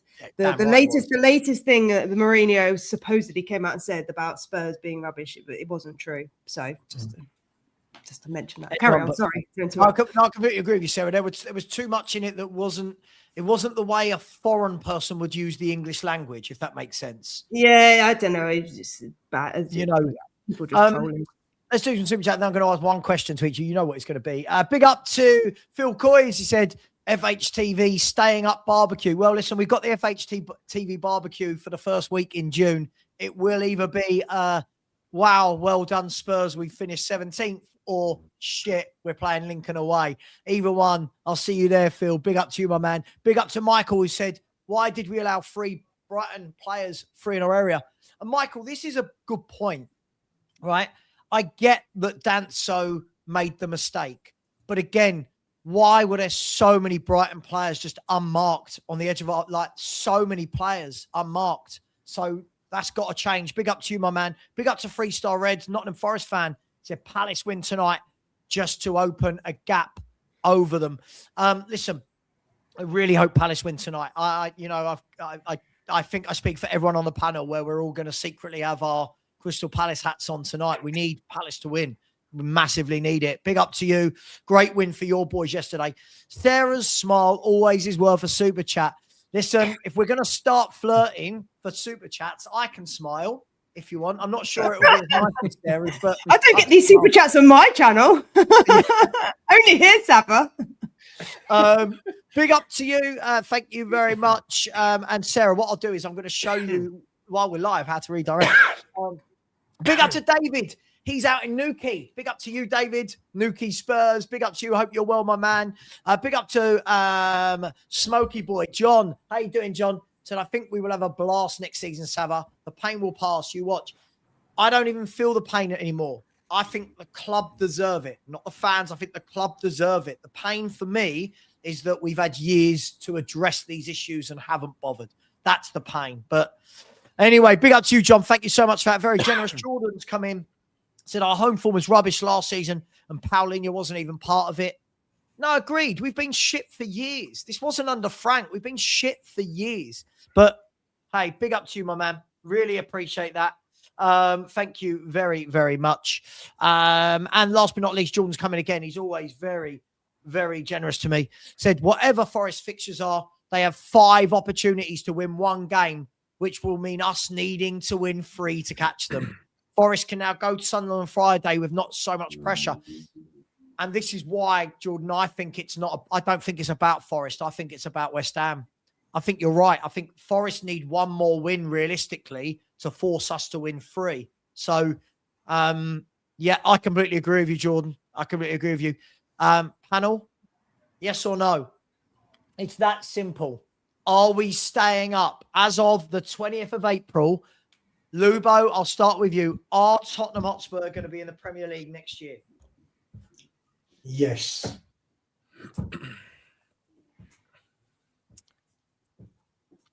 Sarah. My heart says yes, my head says no. I need 1 word on. Come on, don't sit on the fence, Sarah. No, if my head says no, then it's a no. If my okay, head says no, the head. No. Okay, so 1 yes. I'd love to say yes, but 1 yes, 1 no. By the way, everyone in the chat, just a yes or a no. Yes means we're staying up. No means we're going down. Danny? Yes, we're staying up. I'll split it. I think no. I think we're gone. So 2 no's. What I will do quickly. Let me show you this, Sarah, just while we're live. Just be so when you're live, can you see that screen? Yeah. So when you're live, everyone can see your analytics. Yeah, go on. Oh, that's right. There's no money on there or anything. If you go into there, just go into the details of the live show. Yeah. Customization and redirect. It will show you who's live. So there you go. Football. Ben is live. Ben is live doing his Spurs stuff, isn't he? Ben is live doing his Spurs stuff. I'm going to send you over to Ben.